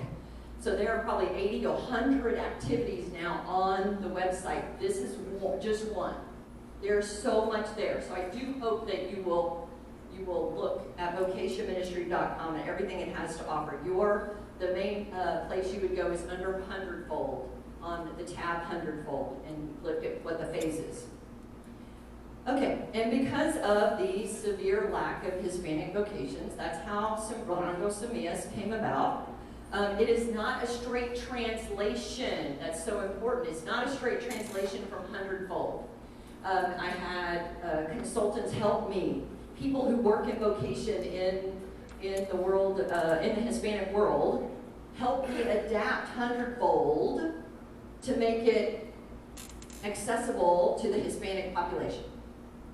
Okay, so that's how Sembrando Semillas, and now the website's in Spanish as well. I don't do workshops in Spanish. I have people laughing at me, but somebody else comes with me to do the workshops in Spanish when needed.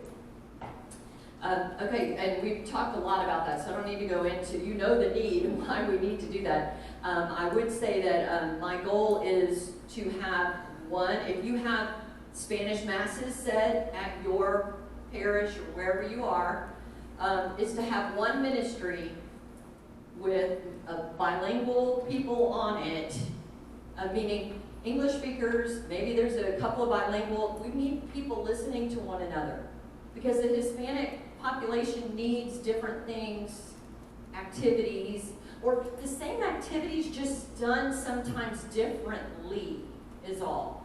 So we just need everybody working together in that respect. So, and then new resource that I just came out with over Christmas break is a resource book.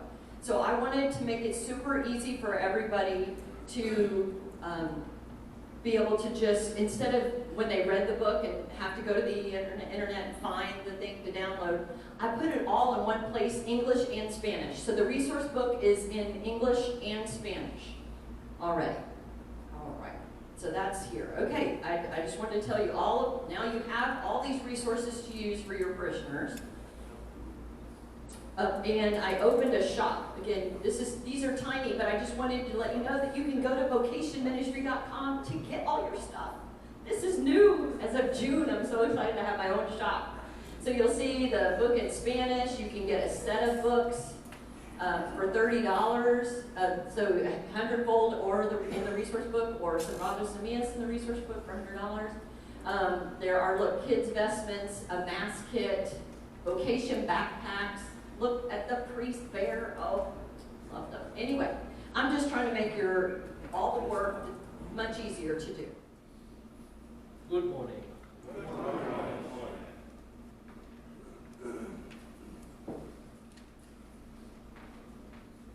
I guess I have 15, 20 minutes to finish this. Okay.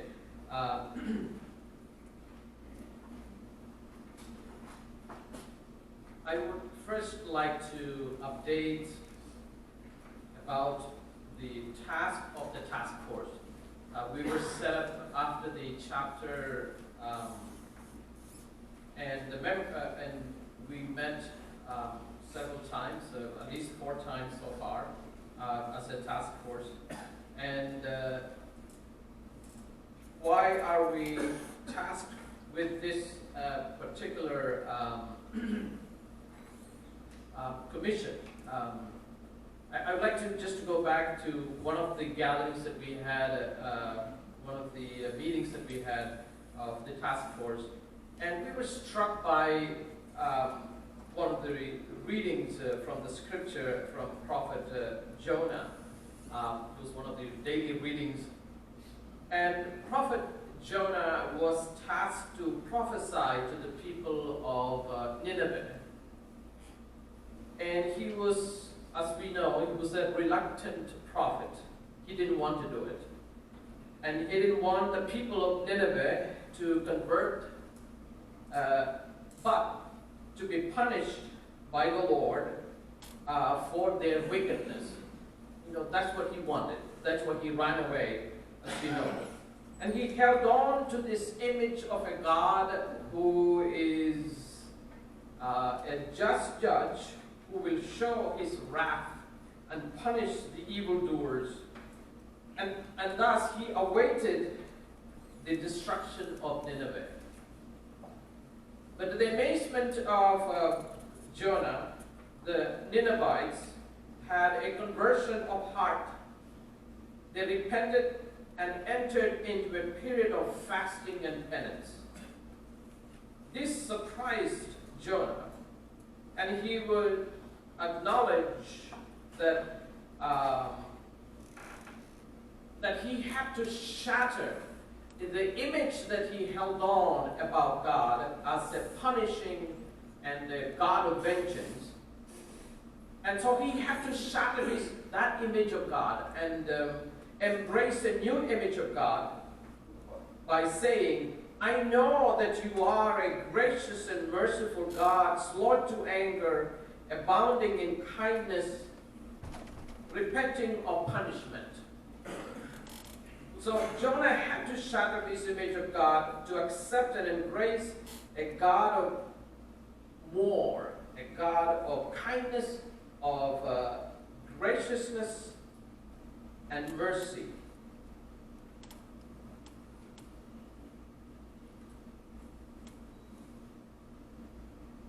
Did I mix up my pages? No, I didn't. So a God of graciousness, a God of mercy. So shattering that image of God was absolutely necessary for Jonah to embrace this new face of God, a God of compassion, of mercy, and graciousness. In the year 2000, as a province, there were 4 provinces, and we shattered those 4 provinces that paved way for a new one, and that Mary, Mother of the Americas province. That shattering was painful, and yet that shattering was purposeful, it was essential, and it was intentional to create something new.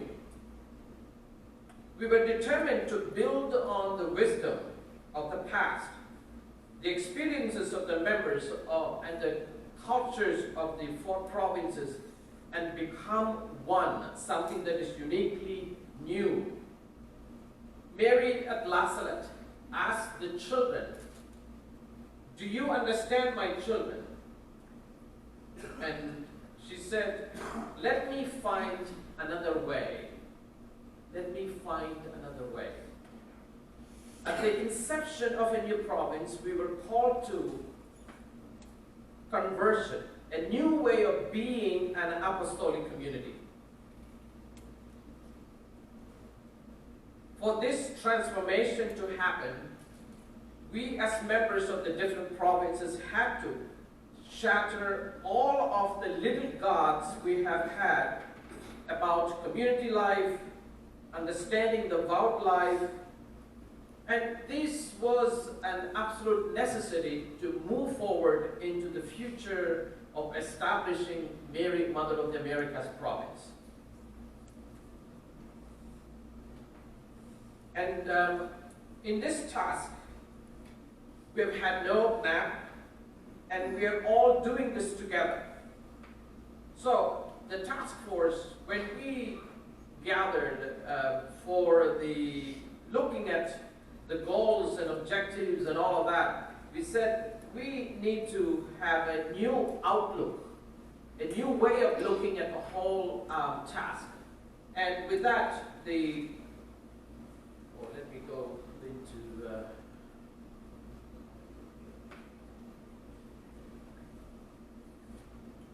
So that's by way of introduction, and the goals, these were the members of the task force, John Higgins, Zorola Nato, Jack Daly, and William, and myself. And the goal is to help the whole province to move forward to a shared vision for a preferred future. A shared vision for a preferred future. And the vision that is life-giving, and it is hope-filled, and it is more engaging every member in the process. And that's why the task force wanted to begin anew, building on the wisdom and the experiences of the past provinces and the past cultures and traditions in the history. Of course, we don't have a map, to navigate us, and we are all doing this together. And there is no magic formula that we're going to use. And this whole process, we just began last year, and it continues this year into next year until 2021, when we have the Provincial chapter, where we will end with some major decisions. What those decisions are going to be, we are going to be engaged in this whole process to get us to make those decisions. So we're going to make that possible by engaging every member of the province. And the 3 words that we are using is encouragement, conversion, and transformation. And this was the process that we use of conversion and transformation and encouragement involving every member of the community. How it came about is that we had to do a lot of research. We had to go through all these pages of studies by Sister Miriam Euclides and several other Ron Gagney sent us volumes of research materials, latest materials for us to go through. And we went through all these materials, and what emerged for us as things that we could use in this whole process of the future of the province to be used. And also listening to some experts. We had invited Father Tom Washburn, a Franciscan who was very much involved in the there are 4 provinces in the United States and Canada, and they went through the whole process of what do you call that, provincial collaboration. So they were going to become one, and in that they used this similar kind of process of, we invited him and we listened to him, we took a lot of notes from their experience of coming together and how the whole process they used, and from that we used those 3 words of trying to invite and inspire and initiate this whole process of encouragement, conversion, and transformation in the future of the province. So, what are our engagement plans, the task force engagement plan? First is to do the one-on-one interviews, one-on-one interviews, which we just concluded with around close to 95% of the members of the community. Then we have regional meetings based on some of the meetings and the minutes of the meetings that we had. Then we'll have roundtables here at the assembly.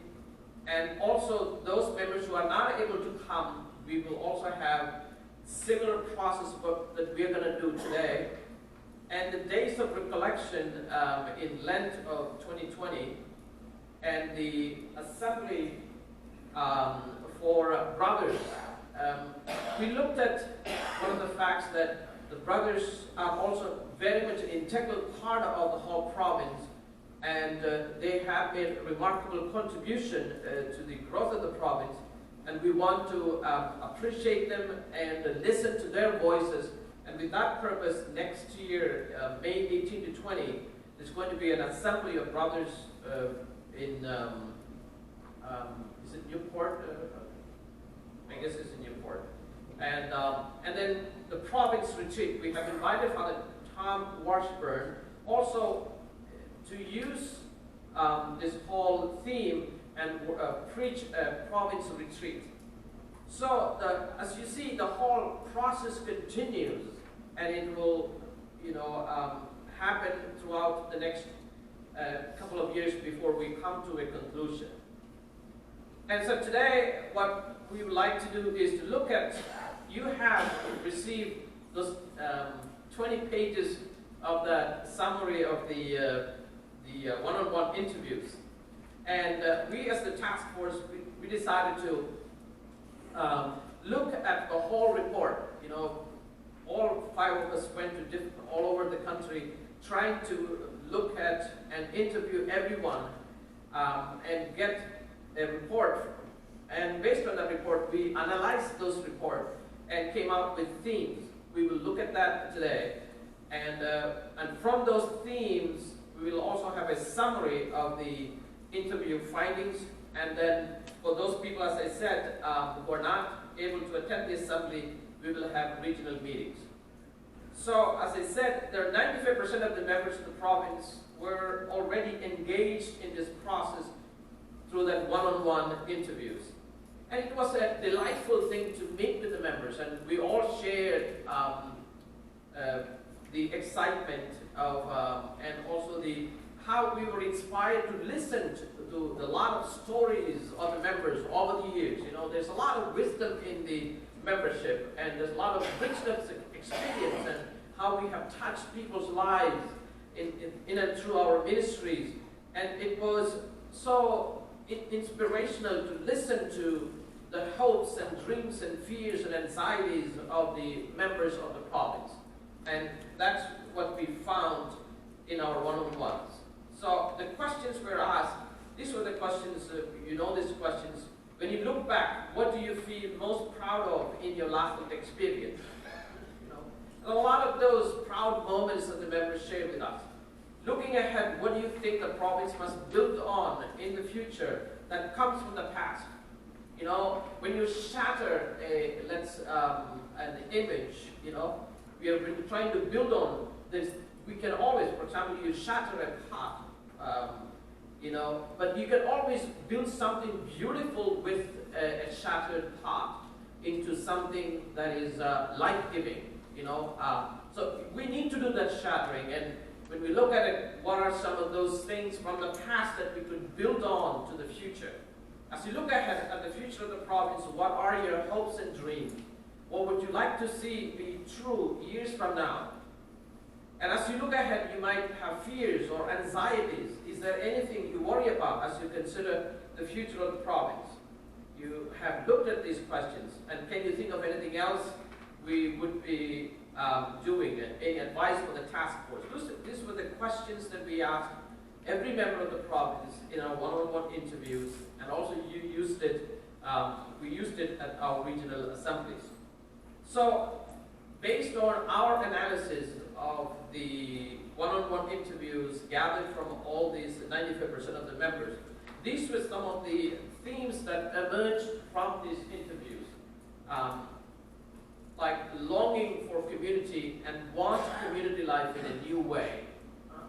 That was one of the, I think almost everyone has expressed a desire for a community, a new community way of living, you know, community life.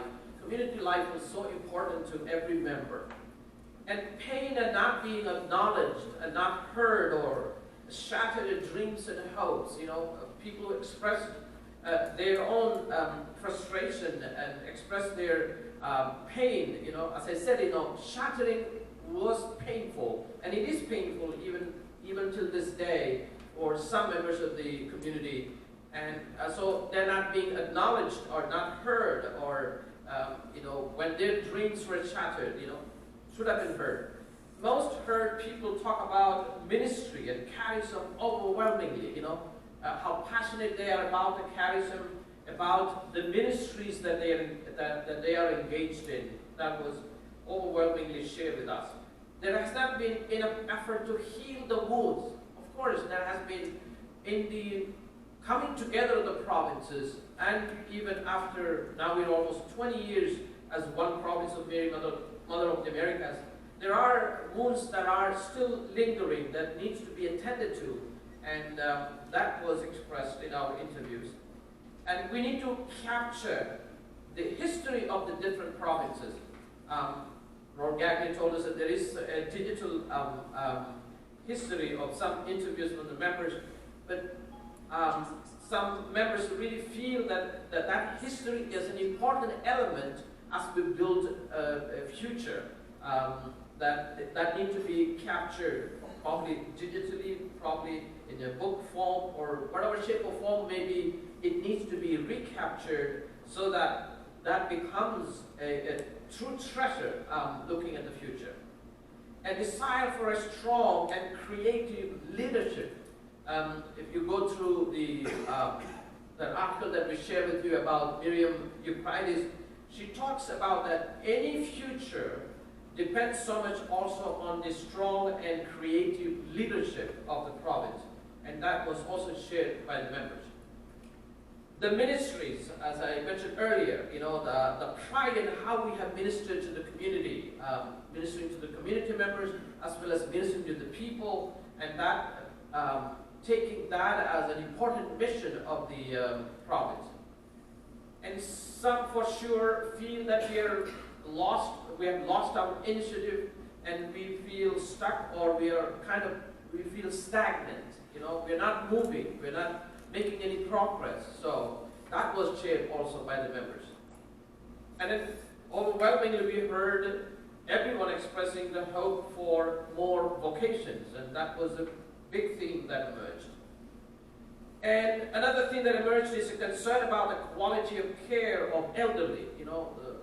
Are we going to get the kind of care that we're looking for as we're getting older?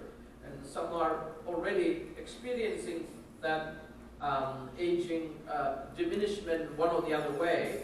And are we getting that, or will we get that quality of care that we're looking for? Again, expressed the formation, initial and ongoing formation, and there needs to be some kind of clarity on the policies. And another emerging, very important thing that came up was that community life gives us resources for ministering, community life. Need intentionality about living in community. And then this was widely expressed by the membership, the internationality or the international collaboration with the provinces and the presence of the many members from different provinces of the congregation being here. And that gives us the diversity that we are as a province today. And then our increasing partnership and collaboration with the laity, and that was also emerged as a major theme in our one-on-one interviews. So from these, so we heard a lot of those, the themes, the themes of the interviews, quite a bit.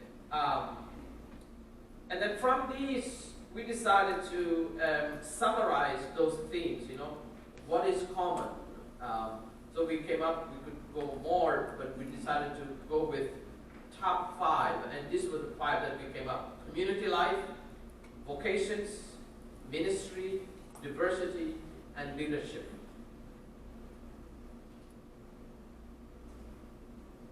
Well, that's all what I have.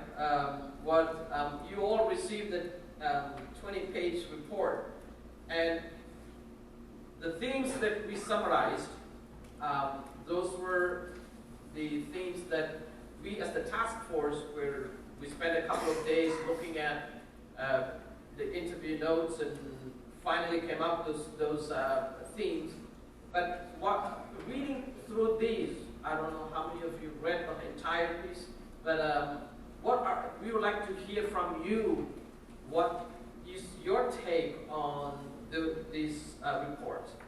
And so the will now, I guess, take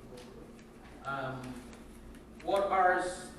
What themes seem most important to you, and do you feel heard in these findings? Those are the questions that we would like to ask you in the table discussions. But let me conclude by saying that I think we, as members of the task force, we were very much encouraged by this whole process of being able to listen. Pope Francis, in the prayer reflection that we had this morning, talked about listening. Listening, when you listen to the anxieties and worries and concerns of each one, that's where God expresses himself in our lives, in our own life story. And I think that's what we heard from the members. I think that gives us a lot of encouragement. Yes, we have fears, we have concerns, we have anxieties, but there is always, these are all going to pave way for a transformation to a brighter future for the whole province. So that's what we share. Is there anything else that the members of the task force would like to add? Big John Higgins, he always has something to say. Jack Nelly for sure, and Roland Nato. Back to 5 themes, please. Oh, 5 themes. That's all right. Yeah. Thank you. William and Names. okay. Could you be a little more specific about the meaning of the word ministry as we use it? Is it a problem or is it a strength? It is a strength. It is a strength. It's the ministry. We do a phenomenal ministry in the various areas of our province, whether it is the parishes, whether it's in the shrine, in the retreat center, or in the individual ministries.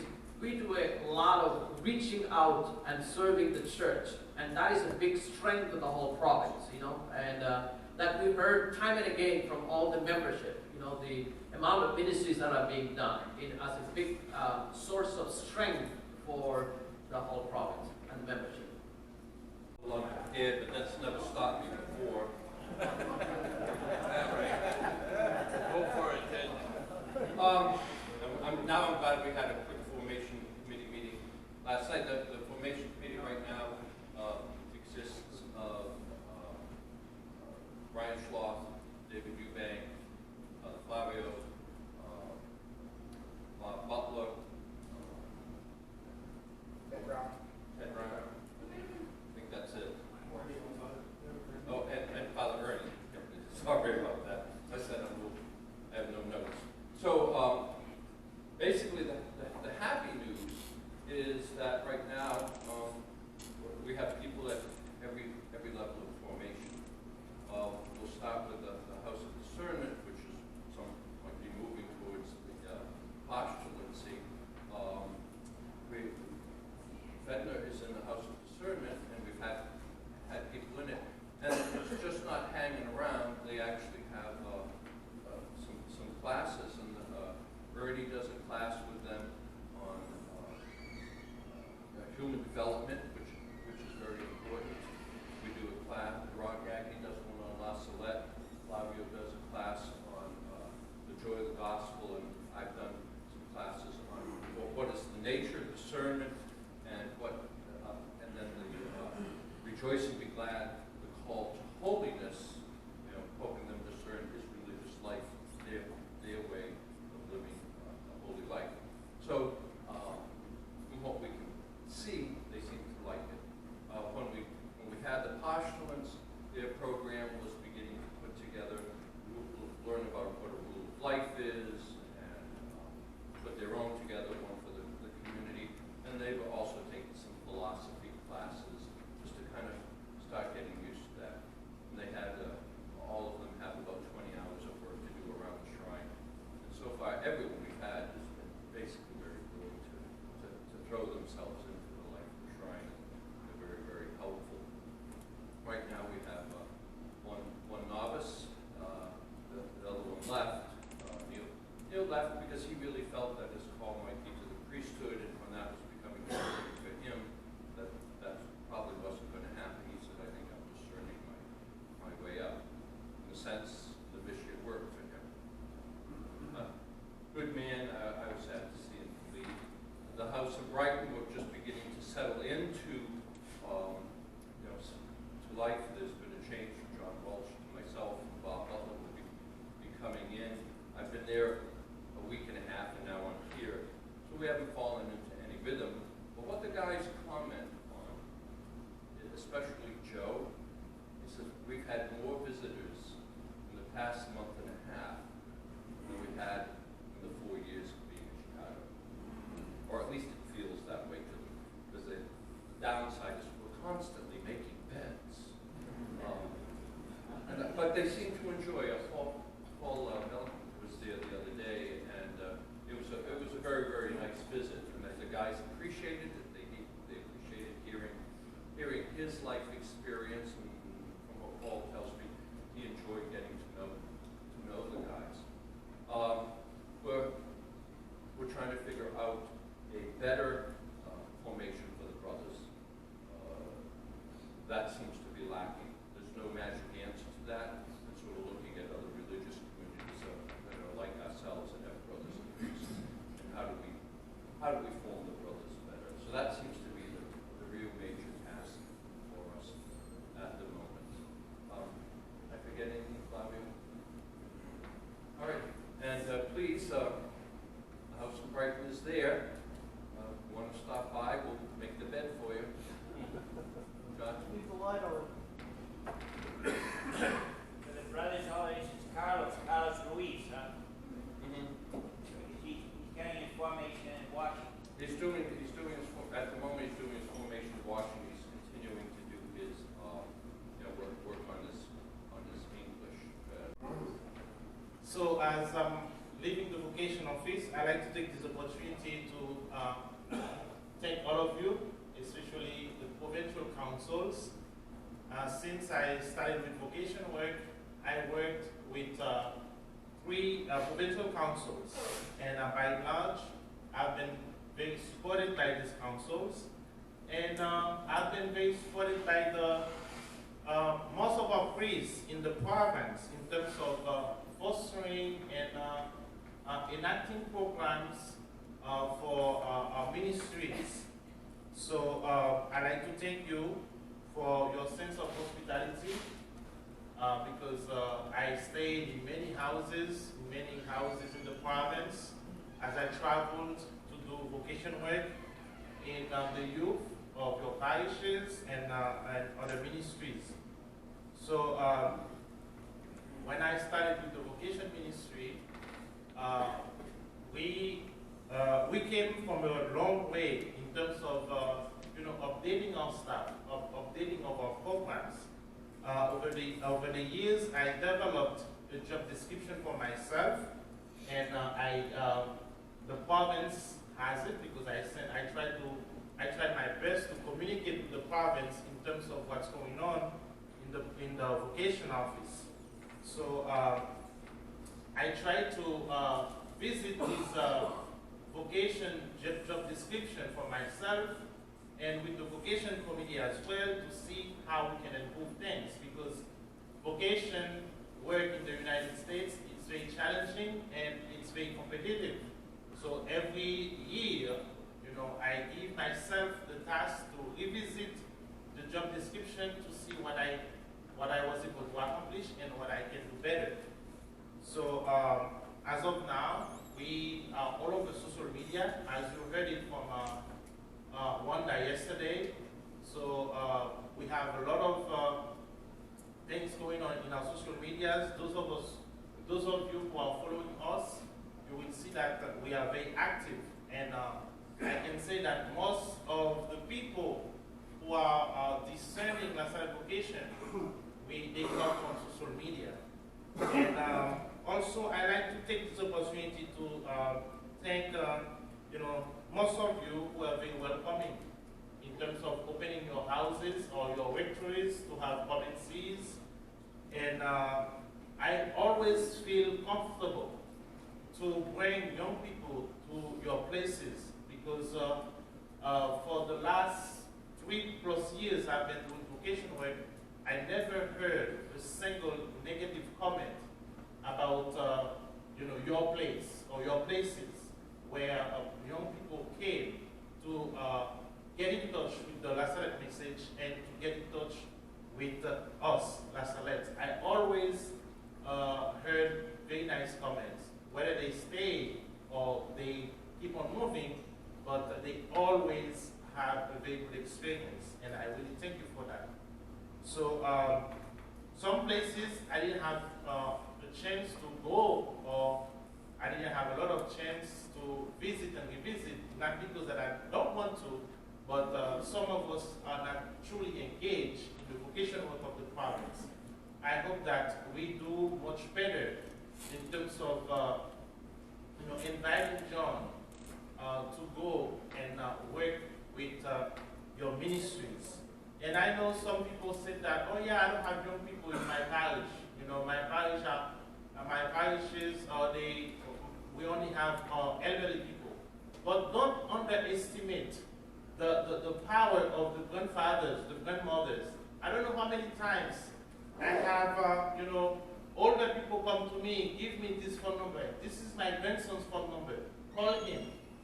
Some of them, they engage in the conversation, some of them don't.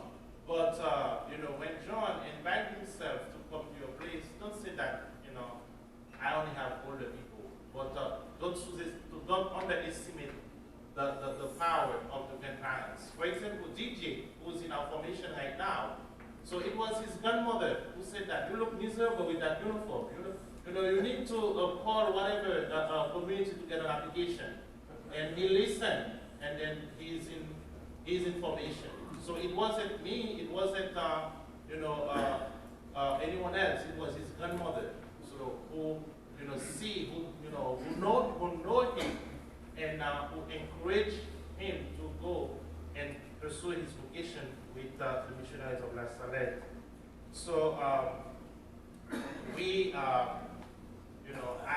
we have a vocation office, over the time, I had a couple of people who worked at this vocation office, and that's what all of these religious communities are doing. They are bringing young people who are even discerning themselves, to give them the perspective of the youth, and then that's what we're doing. So we had a couple of young people working in our office, and 2 of them are still discerning. They are in college, but they are discerning. So, and we have Philip, who's assisting at the vocation office, and he's discerning himself. So all of these things are good things that are happening, but it is not enough. It is not enough because when we listened to Adam yesterday, or we listened to Dr. Ospino yesterday or the day before, so we still have a lot of work to do. And we have a lot of materials. I came with a box of this book that we created. It's something that can be used for faith formation. Kids can read it. As a matter of fact, it is those who are discerning, those who are information. We have their voices in this book. Some of you ordered, and I came with 300 copies, and I hope that I won't have to come back to the shrine with them. So you will take them and then implement what's in the book to your ministries, because as Gagny said earlier, ministry, vocation ministry is the work of all of us, not the work of 1 or 2 people or just the Salette vocation office.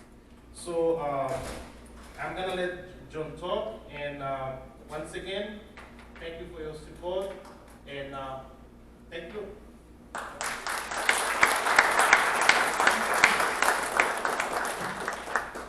I'm just going to say ditto. My time is up. We spoke too long. So, no, I want to thank my team for making the transition easy, and for the office, and Philip as well, who is in the office and is still seeking your wonderful faces for a 5-minute video. We'd be happy to do that. But I guess I'm being recycled again, because about 8 to 10 years ago I was the vocation director. So I'm not reinventing the wheel. I'm still using maybe the ideas I had, and I'll just give you an update what's happening. I'm reconstructing the 5K races for vocation, which were very successful when I did them over the years. So there are 3 in process already. One will be in Attleboro, and that is the committee helping with that. Another will be in Atlanta, probably in the spring, and there will be one in Louisiana as well, again, spring into the fall. So they're upcoming. If you'd like to have one in your own area, I'd be glad to put one on. You would help me find the people who could put the race together. But they were a great success, not only for La Salette, but bringing the parish's community together in a fun way. So they're taking place. I'm doing a come and see in Florida here in the 2nd week of February. So if you have men who may be interested, begin thinking about that and sending me the names, and I'll give you more information as that happens. And then I think I just want to say about La Salette in general, my experience, because oftentimes, sometimes I hear, and I don't understand it, here in this gathering, oh, we're too old, oh, we're getting older. That could be. But I just briefly, when I was vocation director, we went to Attleboro, at Hartford. We had a come and see there, and they met the guys there. And after the evaluation, wonderful stories of the history of the men. Evaluated the whole weekend. The best experience they had was in Hartford. The richness of those men and the stories they told are in this room, young and old alike. The richness of your story, your ministry. So you can't think it's passé. That affects people's lives. And another thing, we open our mouths for many things, some very disrespectful things, but wonderful things. You have to ask. No one asks, I'm from Salem, Mass. My brother and I were active on home parish Immaculate Conception, diocesan parishes. No one asked, my brother and I. And I was thinking about it. But I met the shrine in Ipswich. I met John B. Good, missionary of Burma, in prison. I heard his story. Didn't know about La Salette, met other La Salette, saw the ministry that they were doing, especially at that time with separating divorced families. That touched my life. So, even there, Father Good, getting to know the priest, I joined. Well, hopefully, over the years, maybe they want to get rid of me, I don't know, but that's all right. So ask. You never know. The people coming out of your parishes, wherever, you don't know what's thinking about. You planted a seed, even though they might say, not now, Father, I want to get married. I even asked married couples. And sometimes it was successful. Sometimes they broke up and the guy, I don't know how backwards. You never know. So, we're all about reconciliation too. So. But another word I want to use. We are a great community. We have to see ourselves as that. The giftedness in this room right now, we are great. We are not passe.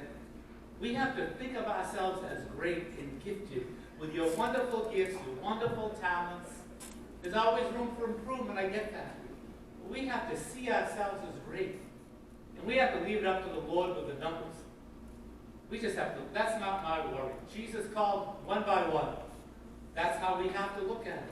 But we also have to see ourselves as great, gifted, and good. And to share that greatness, share our giftedness, and share our goodness, not only with ourselves, but to one another and everyone that we encounter as well. That is going to attract vocations. How joyful we are, how we think about ourselves, and witness that to each other. Thank you. Said you are a great community, and I remember him as a great dancer when he came to. I met him when I was in the novitiate in 2001. In Poland, it was the meeting probably, and after the ordination of one priest, it was the party. And I remember him and a few probably of you. It's wonderful to be with you here, and I prepared some text. It will be easier to avoid some mistakes. So. I'm Father Piotr Stangricki. I met with Sunny. I was here somewhere on PPP in 2003. I was ordained in 2005 and 5. So I'm really glad that I can be with you and grateful to have been invited and to be able to participate in the assembly with you here in America, especially in Orlando. On behalf of my provincial superior, Grzegorz Zembrun, Father Grzegorz Zembrun, Father Andrzej Zakurski, and myself, we would like to express our great gratitude to Father Wena Butler for inviting the Polish La Salette community to continue the ministry of the shrine in Twin Lakes. Thank you for this opportunity to serve here in America. Long before Father Andrew and I arrived, a number of La Salette fathers from Poland came to serve at the shrine and develop a community of Polish people in Twin Lakes. Most were here for a month or two. During their time here, they were warmly welcomed as they made their presence known. As different as they may have been, their purpose was to establish a community that would be in place when we would come to stay. Sunday masses, when we arrived, brought together 75 to 80 of the Polish faithful in the area. Ultimately, it was decided that Father Andrzej and I would be assigned to Twin Lakes. Father Andrzej was our former provincial superior who worked with Father René on our coming here. I would be coming from Peterborough in Great Britain. Obtaining our visas proved to be a demanding and long process, but with the help of your immigration lawyer, Michael Navarro, our visas came through just before Christmas in 2018. We arrived in Chicago on January 29th of of this year on a 20-something below zero day in the Midwest. So it was a very warm day. You know, I remember the meeting because the day after we went to pray on the cemetery with our brothers, and somebody stopped his car and just started to laugh and shouted at us, "Are you nuts, guys? Are you nuts?" You know, like Siberian people. So, and we've been warm welcoming from Father Terry Ziołek, Father Adam Mateja, Brother Tony Stefanik, John Twig, our property manager, and all of the faithful at our first Sunday here. They were patient. I would like to thank them all, especially our community members, for their many years of service and care for the shrine and their help in getting us settled. Thanks also to Father Jem Lewanowski for his service and help with all those who came from Poland earlier. The transition went smoothly as we undertook the administration and ministry of the shrine. While much of the past remains to build on, we immediately began to develop a new initiative for the Lent and Easter seasons.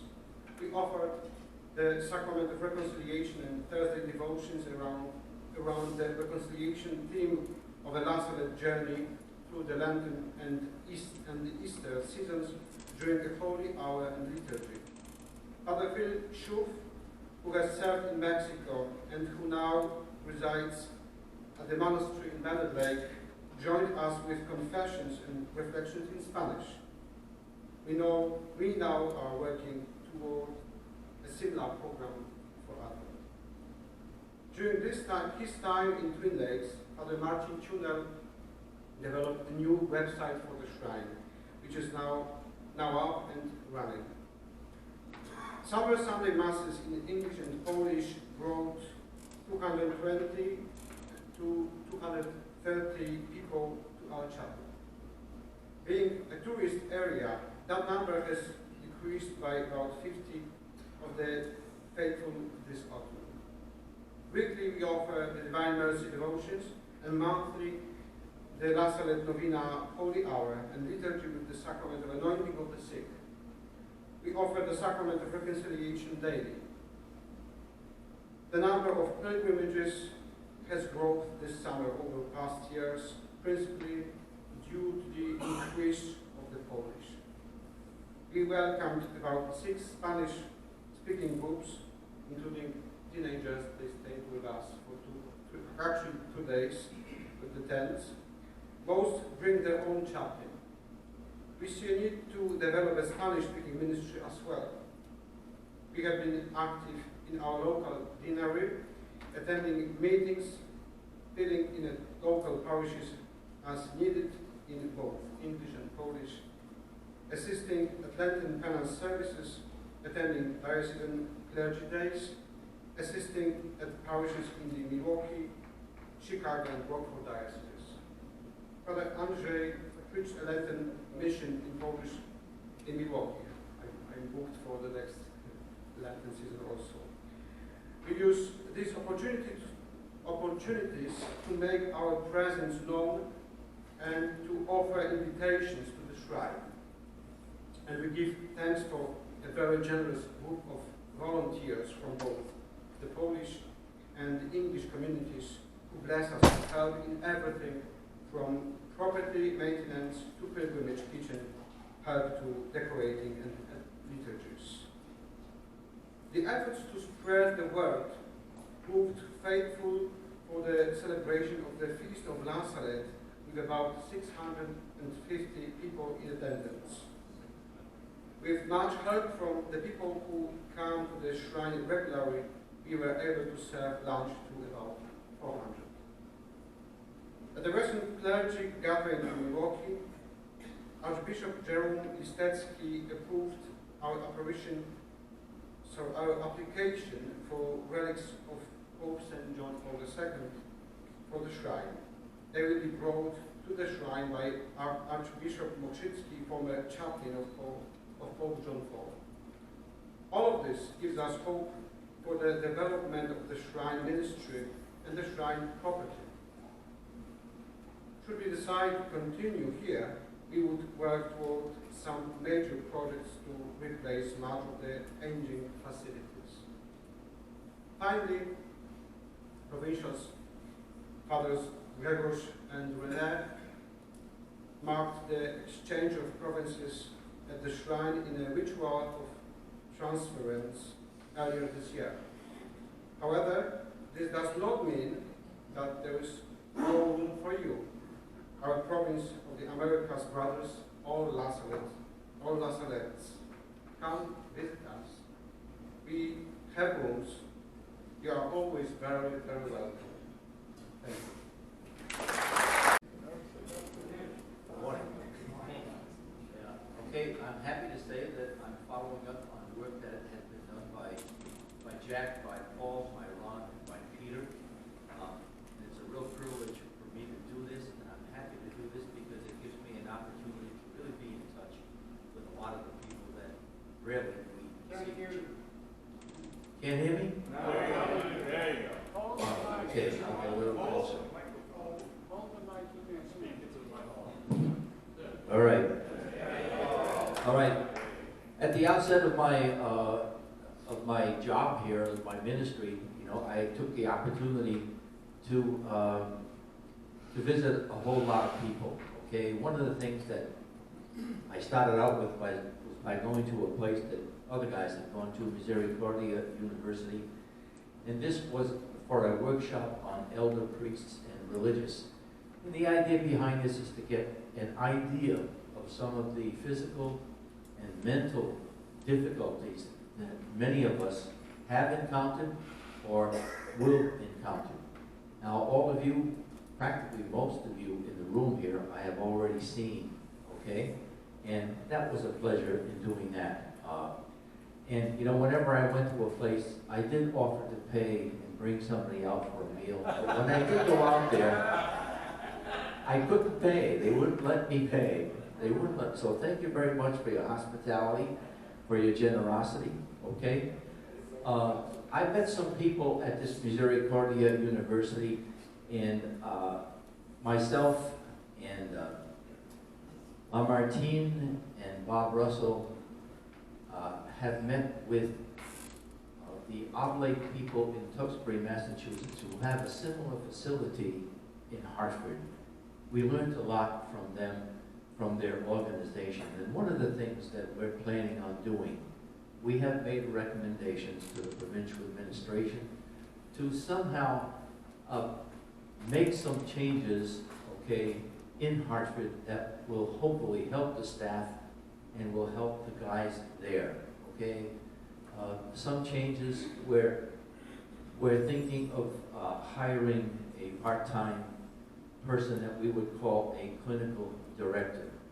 The clinical director is the type of person who would help us basically take care of the type of organization that is needed at Hartford for all medical interventions, and also help us to assess what is happening. That's one of the big problems that Cliff had in Hartford is, as we look at the health of some of the guys and the health that is declining, how do we handle this? And we really need to rely more on professional people to help us assess what is happening medically in our lives, okay? So I'm looking forward to the hiring process, so to speak, which we hope will happen pretty soon. We're going to be sitting in early November as a group with the three of us, as well as with Sharon Markowitz, who is a nurse that we know, and also a nurse, Bob knows the other person's name. What's her name, Bob? Maureen Reardon, okay, who works at St. Mary's Nursing Home in West Hartford, okay? Let's see. What I want to do too is I want to thank you all for the cooperation that you have shown to me in terms of the kind of questions that I need to ask you as a liaison. You have been very generous with your information about what's going on in your life, okay? And I'm very grateful for that. You've really made my job easy, which could be a difficult job. My schedule, upcoming, I'm presently at the Shrine in Attleboro, Massachusetts. We'll be staying there through the rest of the year. And we'll be traveling once again beginning of next year, heading south and seeing guys right on down through Orlando, and then when I get there, okay, going west and possibly going from Friendswood to fly to, or even drive to St. Louis and see the guys that I've seen, in the past, okay? So anyway, that's basically, what I really wanted to say. And thank you very much for your cooperation. I'm going to try to visit everybody again in the coming year, 2000 and whatever it is, 20. Okay.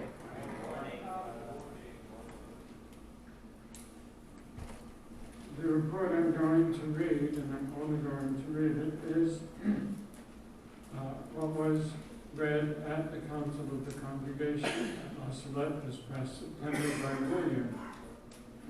I decided not to make any more international flights. They just take too much out of me. So I delegated William as my proxy for the Council of the Congregation. And thank you, William, for accepting. There was an overview of the province since the last general chapter, so since April of last year.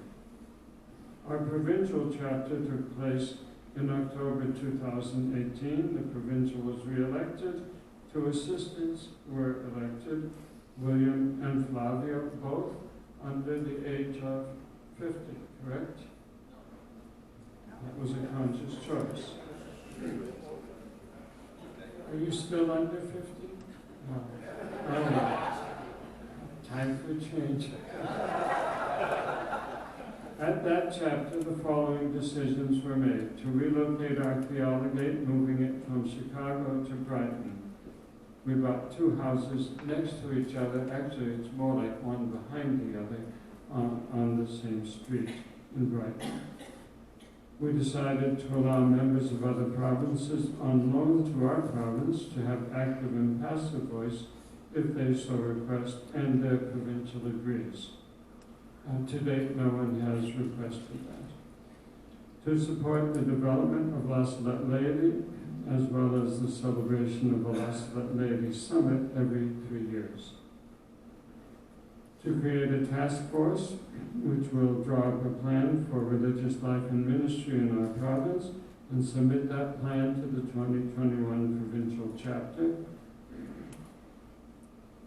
To reach out to the members of other provinces ministering in the United States but not working for our province, Hawaii, California, and Wisconsin, in order to strengthen the bonds between us. Thank you, Piotr, for coming.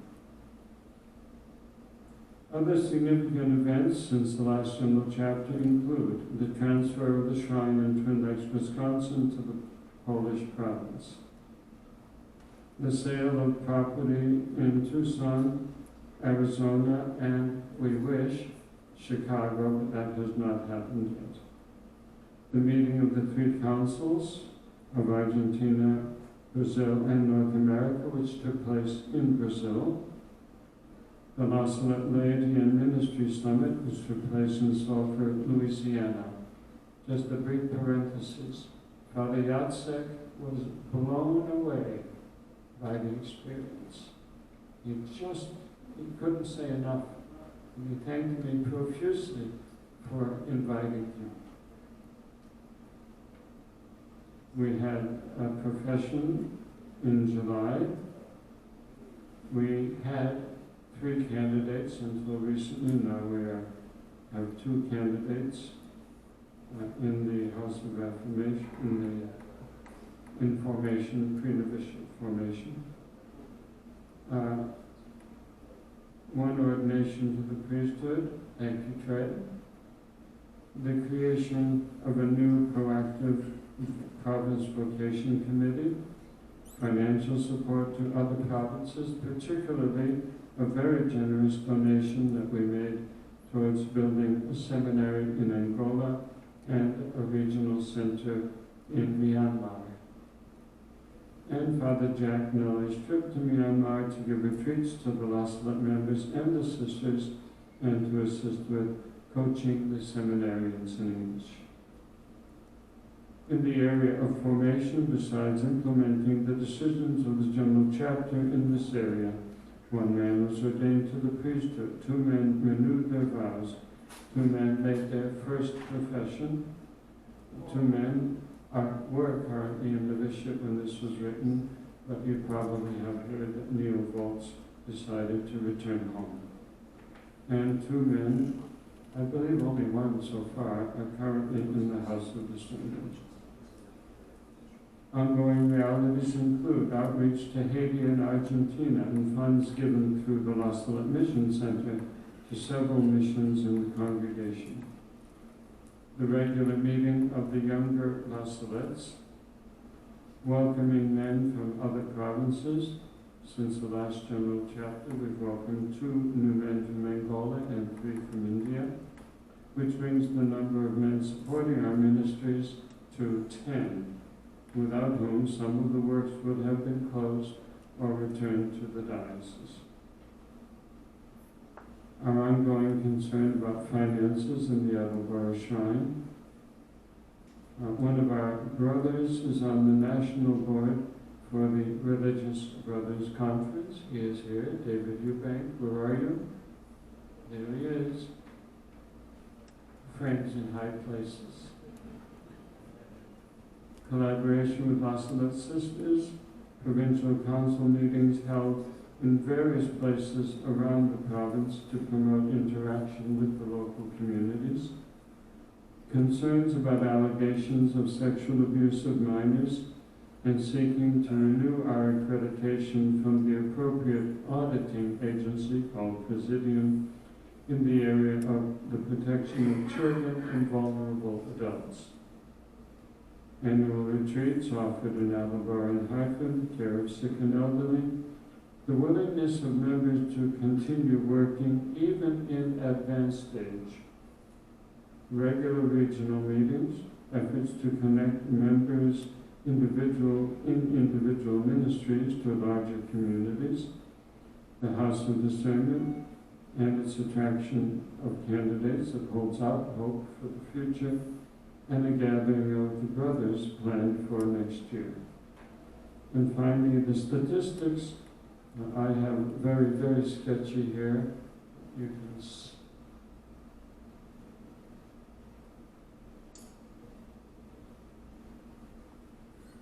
107, now 106 because of Brother Ray Tatro having gone to his eternal reward. And then we also have, I believe, 10 members on loan to the province. 2 scholastics. Scholastics are those who have finished their novitiate.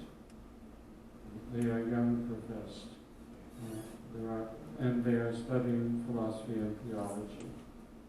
Just so, if you don't know the term, that's what we've always called them. 10 members on loan, as I said, 5, now 6 deaths since the General Chapter. 4 of them were quite old. 1 was in his 70s, Dennis, and 1 was in his 60s, Joe Basho. I don't include Norman because that will be in Fernando's report. And I finished ahead of schedule. Any questions? At the risk of excessive self-promotion, I think Ron Gagnon mentioned a book that will be published soon of the reflections on the readings for an entire year, an entire liturgical year. And that responds to what Chris was saying about self-promotion. Get the book, and it would be helpful just to see if there's a link that works for you as a preacher to include as just a thought in passing. when I was at the shrine in Enfield, naturally I included it a great deal more because of the nature of the place. But there are plenty of links. The reflections are in many ways written more for the laity than for us, but they're worth reading just the same. Not only the Sunday ones, which I have written, but the others, some of which go back a long time. There's always some way, ideally, before you even look at that, say to yourself, what does this say to me as a Vasala? And see if that doesn't somehow enter into a shape some part of the homily. Doesn't have to be every week. But people know we are Vasalettes, so they can't mind terribly if we mention Vassalette from time to time. Do not assume that people know the full text of the apparition or the history. Sometimes we say Maximin and Melody as if everybody in the world knows who Maximin and Melody are. You know, we need to make sure that if we are doing this, that it is somehow made clear to people what we're talking about. Thank you, William, for the PowerPoint. Were there many questions at the Council of the Congregation about our report? No, okay. No, the reports were just given. All right then, thank you very much. It is almost time for the break. The Council of Congregation was the beauty of the diversity. In attendance, we had 9 provinces, 2 regions, and 7 members from the general administration. And 12 of them were the first timers. So that was something unique about this Council of Congregation. You can see a lot of younger faces. Father Silvana was the patriarch, actually, there. We did miss the older Vasalettes there. It was very clearly mentioned a couple of times when we were dealing with the translations, how much they missed Rainy Butler and Jack Nelly there, comparing to the last general chapter. It was foggy. Most of the days, early mornings were so foggy. These are the statues that were blessed and sent to all provinces and regions. The celebration of this blessing was beautiful in the context of the liturgy. So the highlights, we had reports from the provinces and regions. We discussed about the ratio and formations, the experimental document. Then we talked about the year of vocation, Marian year 2020-21, international novitiate, accompaniment of laity, international community, missions in Tanzania and Mozambique. Then we also had a very good discussion around Argentina and Bolivia, and we also discussed about the sexual abuse reality that is in the congregation. So I'll just walk you through briefly with all the provinces. We have Bernardo here from our region, Bolivia and Argentina. Presented challenges, personnel. He made an appeal to the congregation for a congregational collaboration. I'll speak about it a little bit more later. Then they feel the pain of losing Norman and Alfredo. Angola, Provincial is a Celestino. They are so blessed with their vocation. They have 32 postulates, 80 scholastics, 25 novices next year. So the challenges they're facing is housing for seminarians. As Father Rainey mentioned, we helped them to build a new house last year. So they appreciated it very much, but they also presented the reality of this individualism in the province. Brazil, they are very much into mission orientation, expanding their missions, and also strengthening their national laity. Mentioned about 3 councils meeting in Brazil, North America, Brazil, and Argentina, which was already mentioned in Brady's report. And they are very prosperous in both shrine and parish ministries. Challenges: decreasing number of vocation, problems in the level of formation and perseverance, again sexual abuse of minors. France, they are seeing some bright light and new reality. They are blessed with members from other provinces.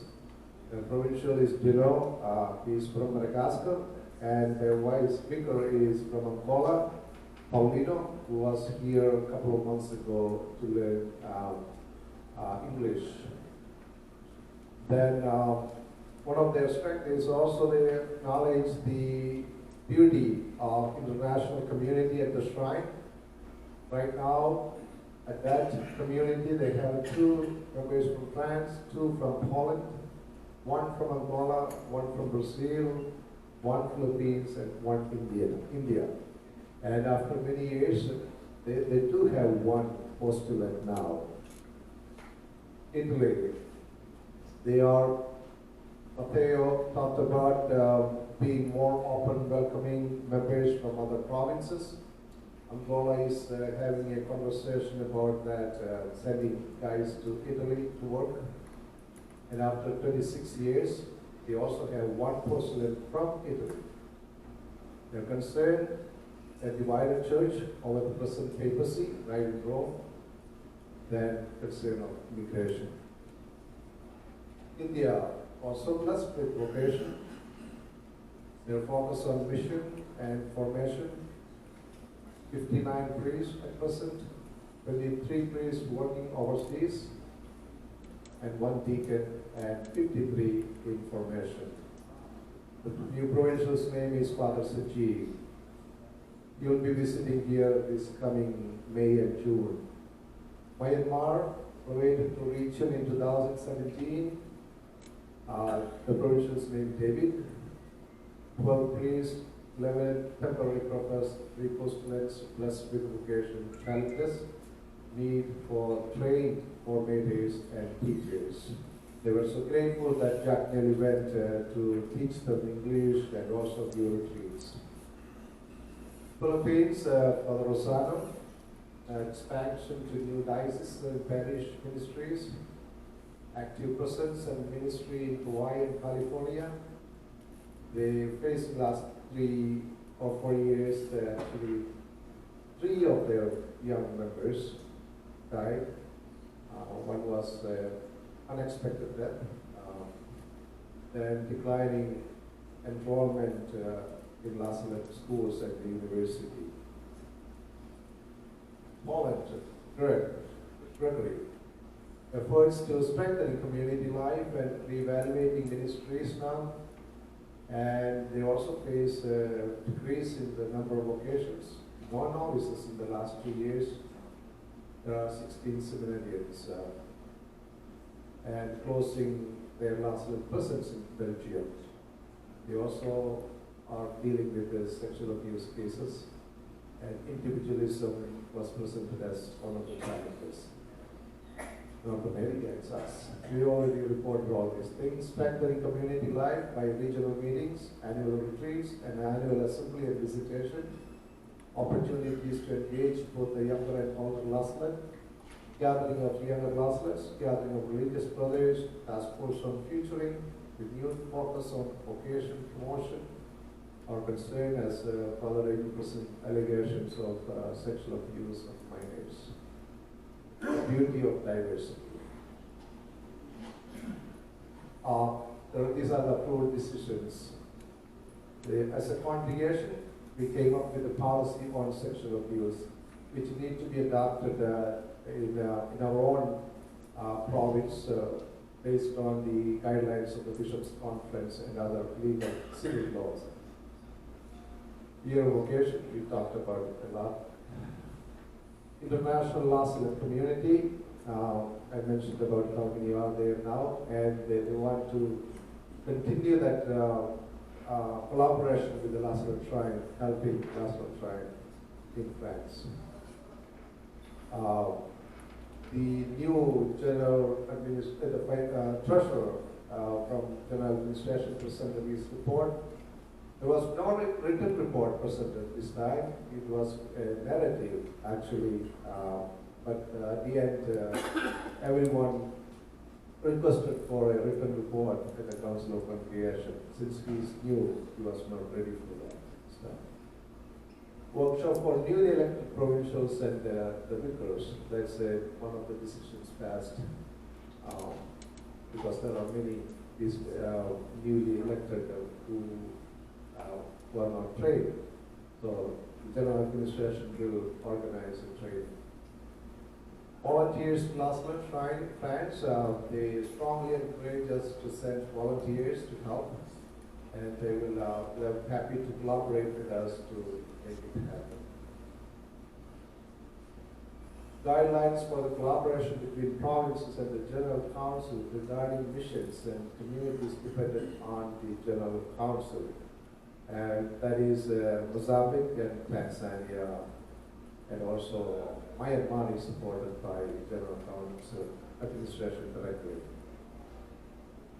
Collaboration with the region of Argentina and Bolivia. So, Father Fernando presented this appeal. Then after that, I spoke with Father Silvano, and then I started to meet with different provincials with Fernando. Provincial from Angola, Father Celestino, then provincial from Madagascar, Petron, then provincial from India. Three of them, they have agreed to send men to Argentina and Bolivia to help with the mission. So that was one of the decisions taken. At the end, we visited our own Eugene parents at Toul, said prayers. That's it. Report. Thank you. My name is Chris Austin, and I am the National Director for Salette Laity. I know many of you, but for those of you who have no clue who I am, just a little bit of background information. I'm married. I have 4 children and 2 grandchildren. I've lived in Friendswood, Texas since 1978 and have been an active part of Mary Queen since I was 14. I have my master's degree in psychology from the University of Houston, and I am employed at Mary Queen as the coordinator of parish social ministry. So I do food pantry, homeless ministry, funerals, Gabriel Project, etc. And in my prayers, I give thanks every day for my job, and most days I actually mean it. But I want to publicly thank Father Jim Kaczynski for allowing me to have a job that I truly love. I also want to publicly thank Father Rainey and his council for entrusting me with the role of coordinating the Salette laity. So I'm going to briefly share with you where we are and where we're headed. So in 2016, Salette laity from around the world met in Salette and produced a document that was then approved by the General Council. That document gave structure and direction for the Salette laity. And some of the notable highlights. Quote, "We are laity of the Salette charismatic family who want to respond to the invitation of the beautiful Lady of Salette, living and being motivated by reconciliation in all the places we live. Our unity is built upon the charism, the mission, and the spirituality of reconciliation." And the word family is important. It's our goal, and it's the goal of the General Council, that the Salette missionaries, priests, brothers, and sisters, and the Salette laity, that we're a family, and that each is going to be playing its own role, but we're going to be working together to form a more reconciled world. The document then goes on to explain the formation process and some common fundamentals for laity around the world. The general process of formation has been decided and approved with the understanding that each country is to implement it according according to its own customs and its own cultures. But there are some specific topics of study that have to be included in the formation. So there's the event and the message, the history and the future of the congregation, the origins and importance of laity, and living the charism and spirituality of La Salette. The laity are required to pray the Our Father, the Hail Mary, the Memorare to Our Lady of La Salette, the invocation prayer, and a prayer for vocation daily. We are also expected to meditate on some aspect of the message daily. In addition to the study and the prayer components of the formation process, there is a common cause.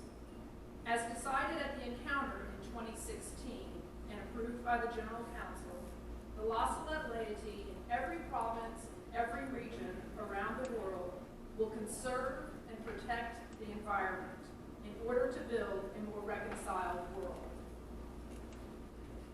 I returned last Friday from the International Coordinators of La Salette Laity meeting in Rome, and the General Council, including Father Manuel, who is here with us this week, showed their dedication to the laity by attending all 5 days of our meeting and working closely with us to encourage the growth in the direction of laity. One of the topics that was addressed was the need of the Theological Commission to produce the text for the basic formation process. And when this is accomplished, we will of course adjust our formation process in the United States as needed. Now, after attending this international meeting, I can see where the U.S. is doing well and where we are falling behind. We are doing well as far as our structure and our material for our formation process. We have all of our required readings. We have our meditation books. We also have Provincial Council and many pastors supporting us. At the international meeting, we spent a good part of one day discussing the common cause of protecting the environment. Each national coordinator discussed the projects, and in America, we have not addressed that decision as a group yet. Room for improvement. When it comes to the number of people in the formation process or official laity, we fall solidly in the upper half of all the countries where La Salettes are present.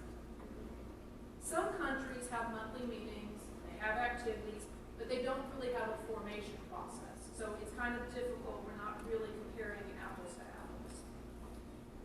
As Father Rainey had mentioned, Father Jacek, who is from Poland and on the General Council, attended the Laity Summit in Louisiana this past summer. We had a very, very nice conversation about that at the summit, about the summit in Rome last week. And he brought it up several times during the meeting. And as Father Rainey said, he was very, very impressed. And so the summit is something that we do exceptionally well, and it's something that's unique to America. The Laity Summit is held every 3 years in different locations. It's been in Georgia, Florida, the Shrine in Attleboro, and most recently in Louisiana.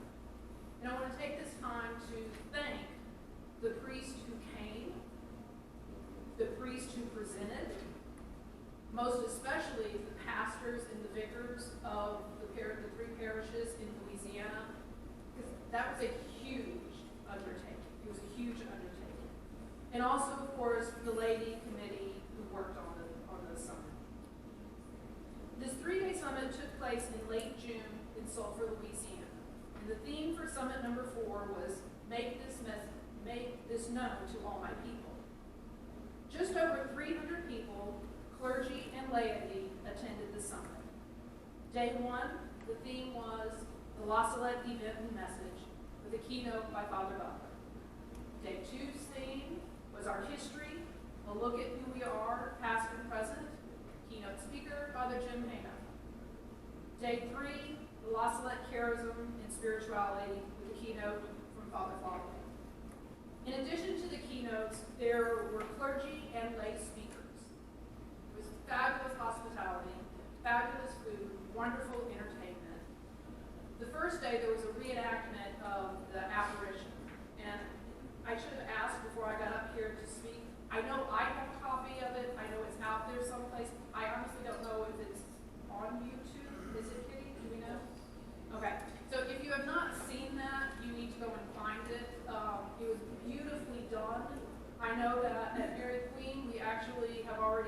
introduced it. We had a welcome Sunday where we had new parishioners, and that was something that we showed to introduce them to La Salette.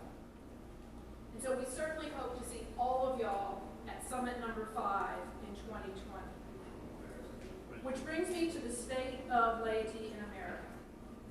Now, in my head, I see laity in two different ways. There's laity with a lowercase l, who are all the people, obviously, who are not clergy. And we have many active, thriving, faith-filled parishes and shrines that function because of dedicated laity. But then there's the laity with a capital L, who are the people who are going through a 3-phase process to become official La Salette laity. Now, to my knowledge, we have 6 parishes that are actively in the formation process. Father Rainey, would it be accurate to say there's about 20 parishes? No? In the province? Roughly 20? I'm going to go with roughly 20.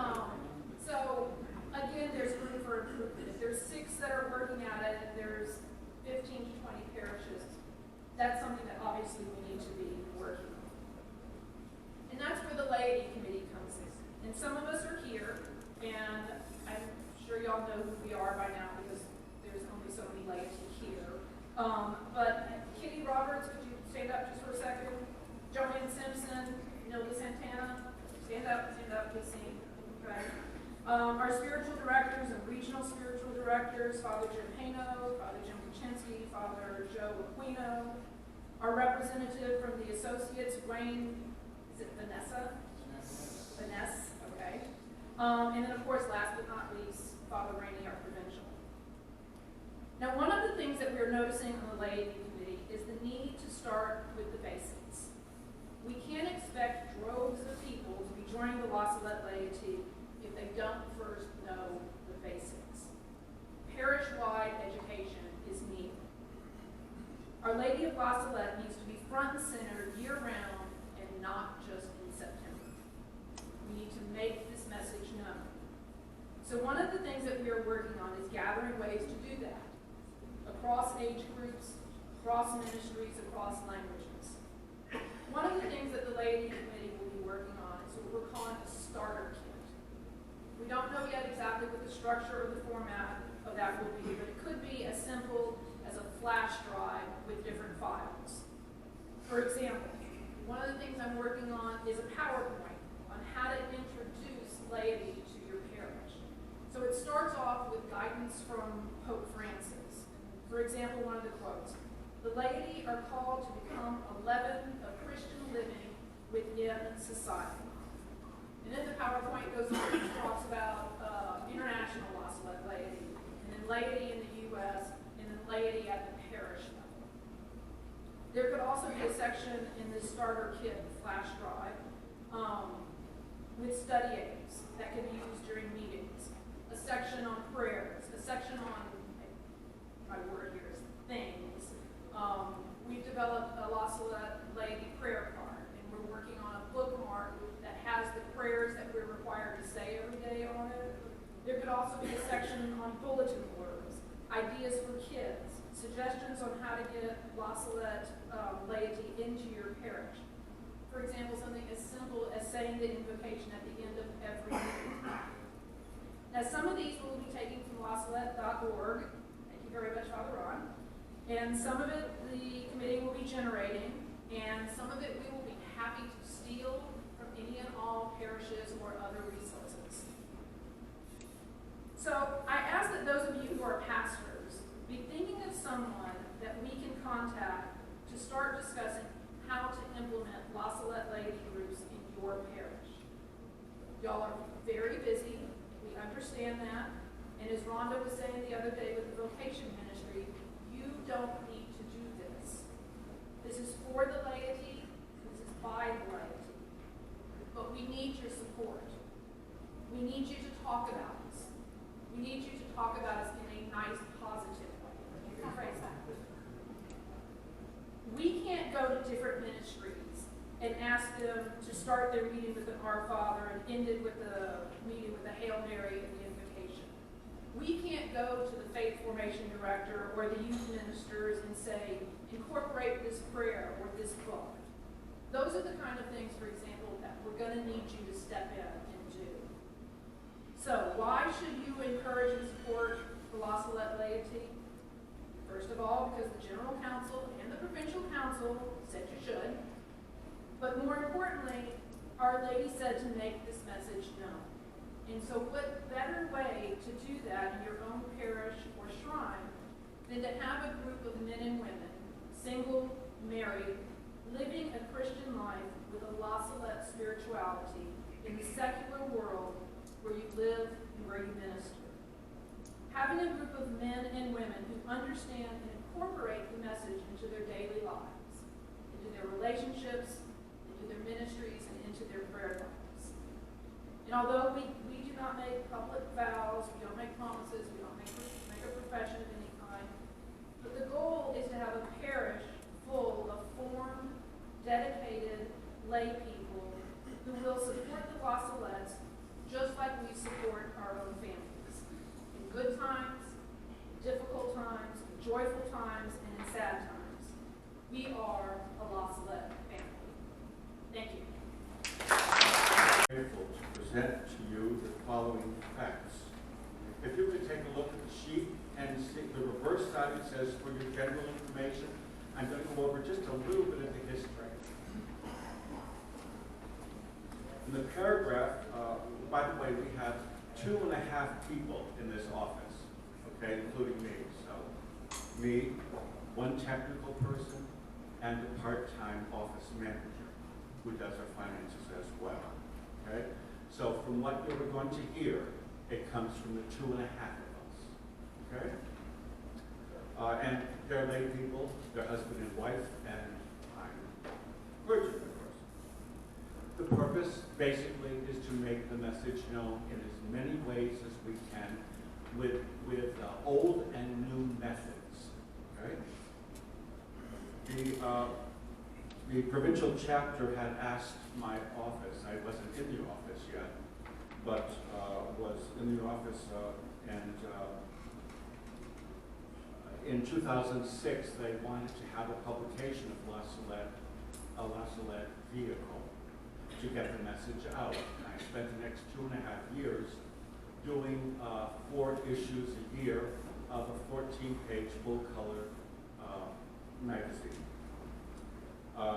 At the end of the 2.5 years,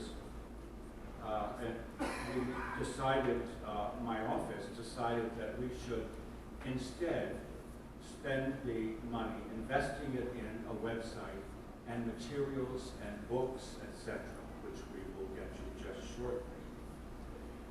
You should all have received, if I have your current email, you should all have received the edition yesterday for this month. Take a look at it, LaSalette.org.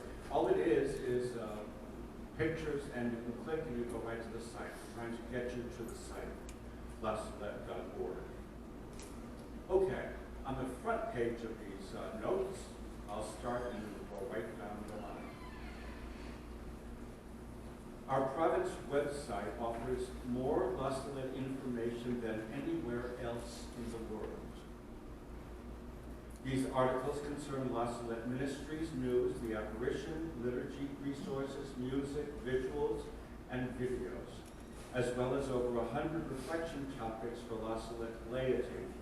That's not listed there, but it's under La Salette Library, and there's books and documents. The documents are the 100 topics, including community, including stuff, and it's written for La Salette laity, not for associates, but it has its roots in my connection with the associates for the past 8 years at the shrine. We have more than 1,400 articles that are permanently on this site. And they are read by over, some of the articles are read by over 10,000 and some of them 25,000 people. Okay? Now some of them have been up for 8 years, some of them up for 6, some of them have been up for 4. But it's considerable traffic in getting information out there. We have published more books on La Salette than anyone else in the past 70 years. That's excluding monthly publications like Our Lady's Missionary, etc. Other than those kinds of subscribed things, we have published more books on La Salette than anyone else, including the general administration, as far as I can tell. So, we also have a full capability to offer, thanks be to God, with the help of the Good Shepherd translators, to be able to offer quality publications in both English and Spanish. Our recent collaboration with Amazon.com, which began several years ago, offers us the ordering and printing of our publications literally worldwide.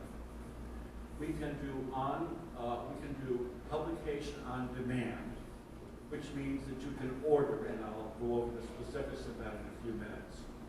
It allows you to buy one book, and if you buy it through us, who are the author, you can get a wholesale price. Instead of paying $14.95, you might pay $2.25. If you want to pay the $14.95, we're going to get money from that, but that's fine. But if you want to just pay at cost, we will just charge you, and I'll show you how to do that. And this is worldwide. They have publishers in Australia, in the Philippines, in North America, which is in Delaware is our closest for the Amazon publishing. The Philippines, in countries around the world. And so if you order if the English parishioners order in Europe, they will get it from the English printer. But again, if you order through us, you're able to get the discount. So we are now working with the La Salette General Secretariat to offer even more publications of many La Salette materials. We have plans for publishing 24 more books, all available both in Amazon printing on demand, which is buying a paper book, and digital.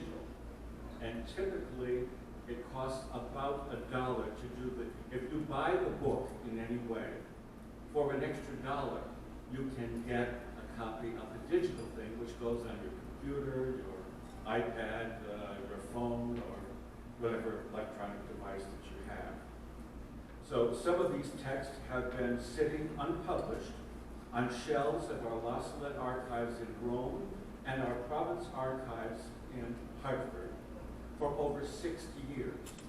Some of these French books have been translated and left there on the shelf. We are taking those and trying to publish them for you.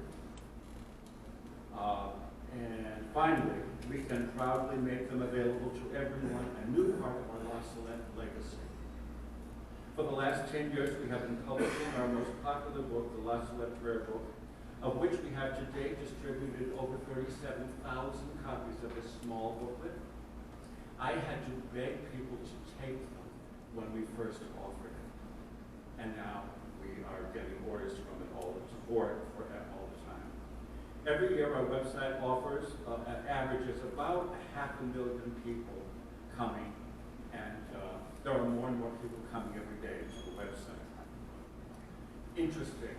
The booklet, A Brief History of the La Salette Mission in Burma, which we did for the 70th, I think, the 70th anniversary of our being in Burma, in Myanmar. And it was written by Bill Doherty. It was a short press release. It wasn't really a book, it was a booklet.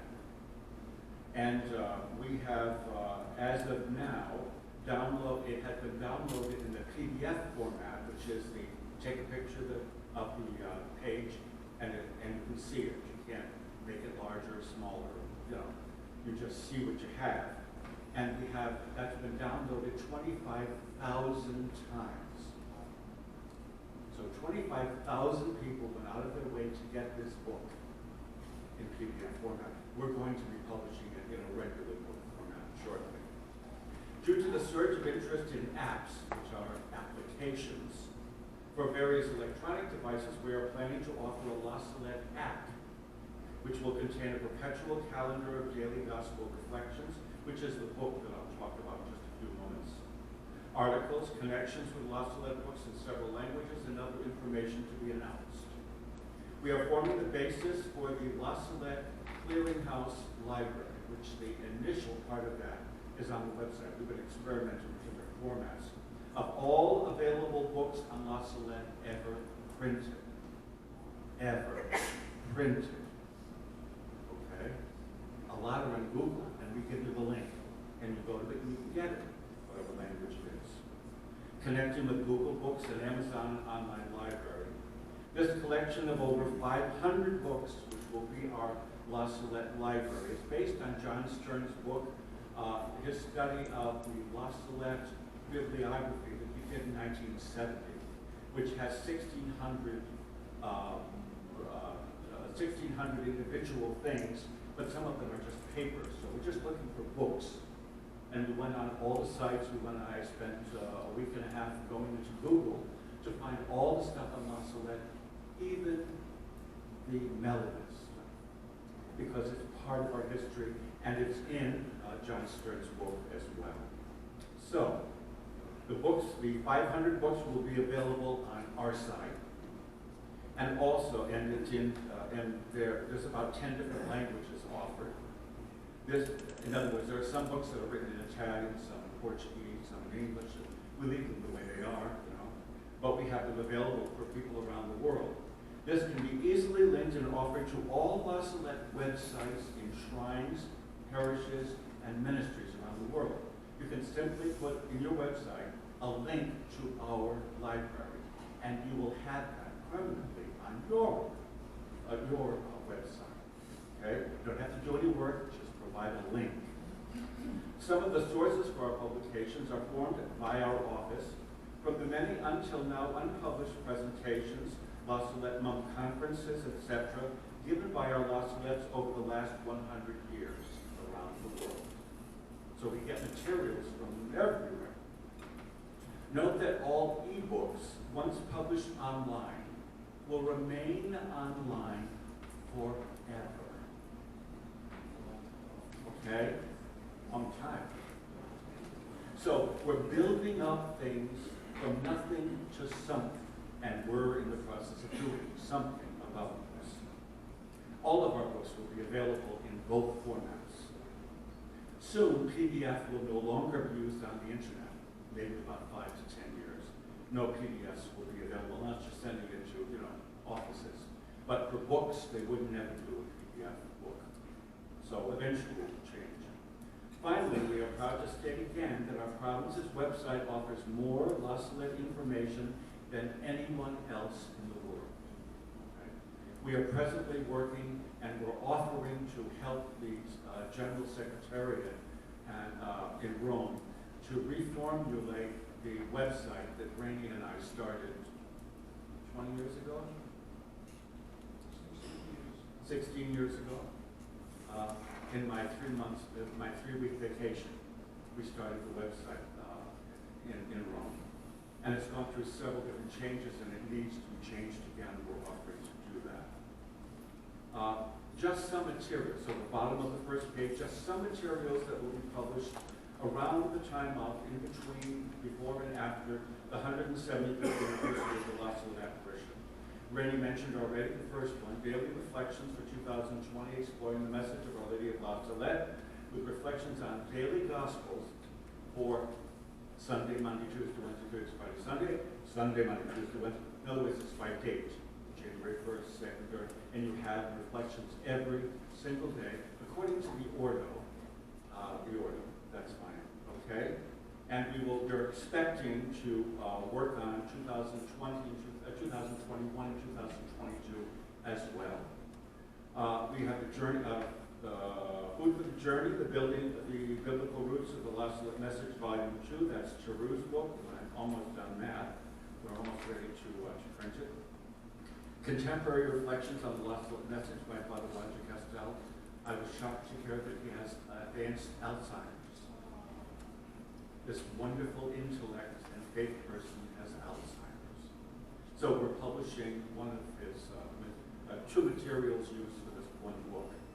Several materials for La Salette laity in both English and Spanish we are involved in, including the La Salette prayer book and La Salette Reflections for Today, edited by James Hainault with reflections written by Province members, and he's working on that now. Next, a new book and digital version of the PDF book by Doherty will be published, and a proposed publishing of the history of the ministry of the North American La Salettes in Madagascar, written by Bishop Donald Pelletier, and edited by Jack Nulley, actively edited. We still have to edit it together with pictures and all of that. And that will be coming out hopefully soon. How to order La Salette books and materials online. We cannot get the 120 active La Salettes and have you do this and all your parish secretaries and all your parish council members to order from our site. It would be just too expensive for 2.5 people to work on. So what we did was, previously, last year, we went around and asked directly by phone calls. If you're the pastor, you're probably going to have it. You're going to probably have your email listed, from our Olympus. And then, for instance, just an example, St. Anne's and Marietta used to have 56 lay people on staff. I don't know how many you have now, but used to be 56. And I started getting, from all the 12 or 15 different offices, getting different orders, and I just can't keep up with that stuff. So we asked that it go through the parish secretary. So we have her email, and she's able to order. So we have the way we described it as. So let me see. So there are our wholesale ordering system. In other words, getting into our wholesale area. First of all, it's at the bottom of the page of the first page of the website. So you see all the articles and everything. You go down, you see who we are, La Salette, and what we do.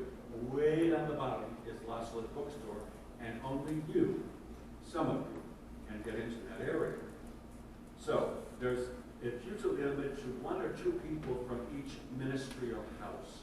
Okay, we try to do that instead of so that we have only 30 names or even 50 names rather than 300 names.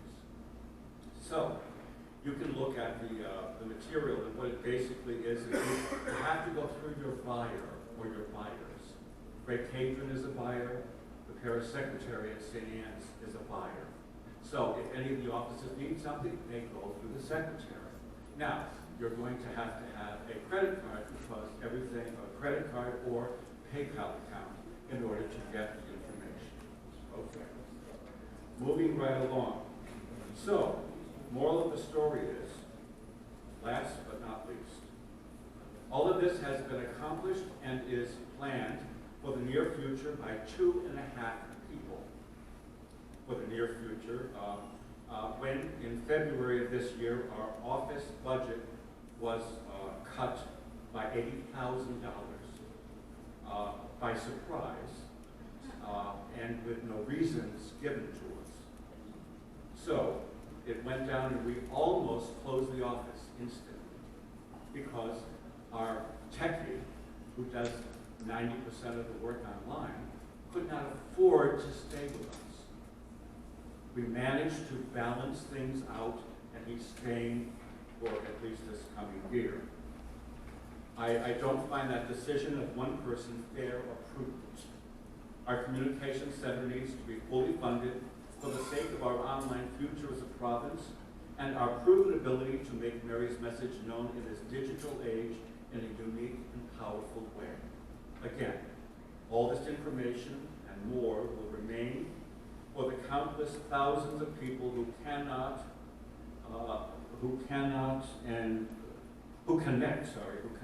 and learn from our La Salette offerings online now and in the future.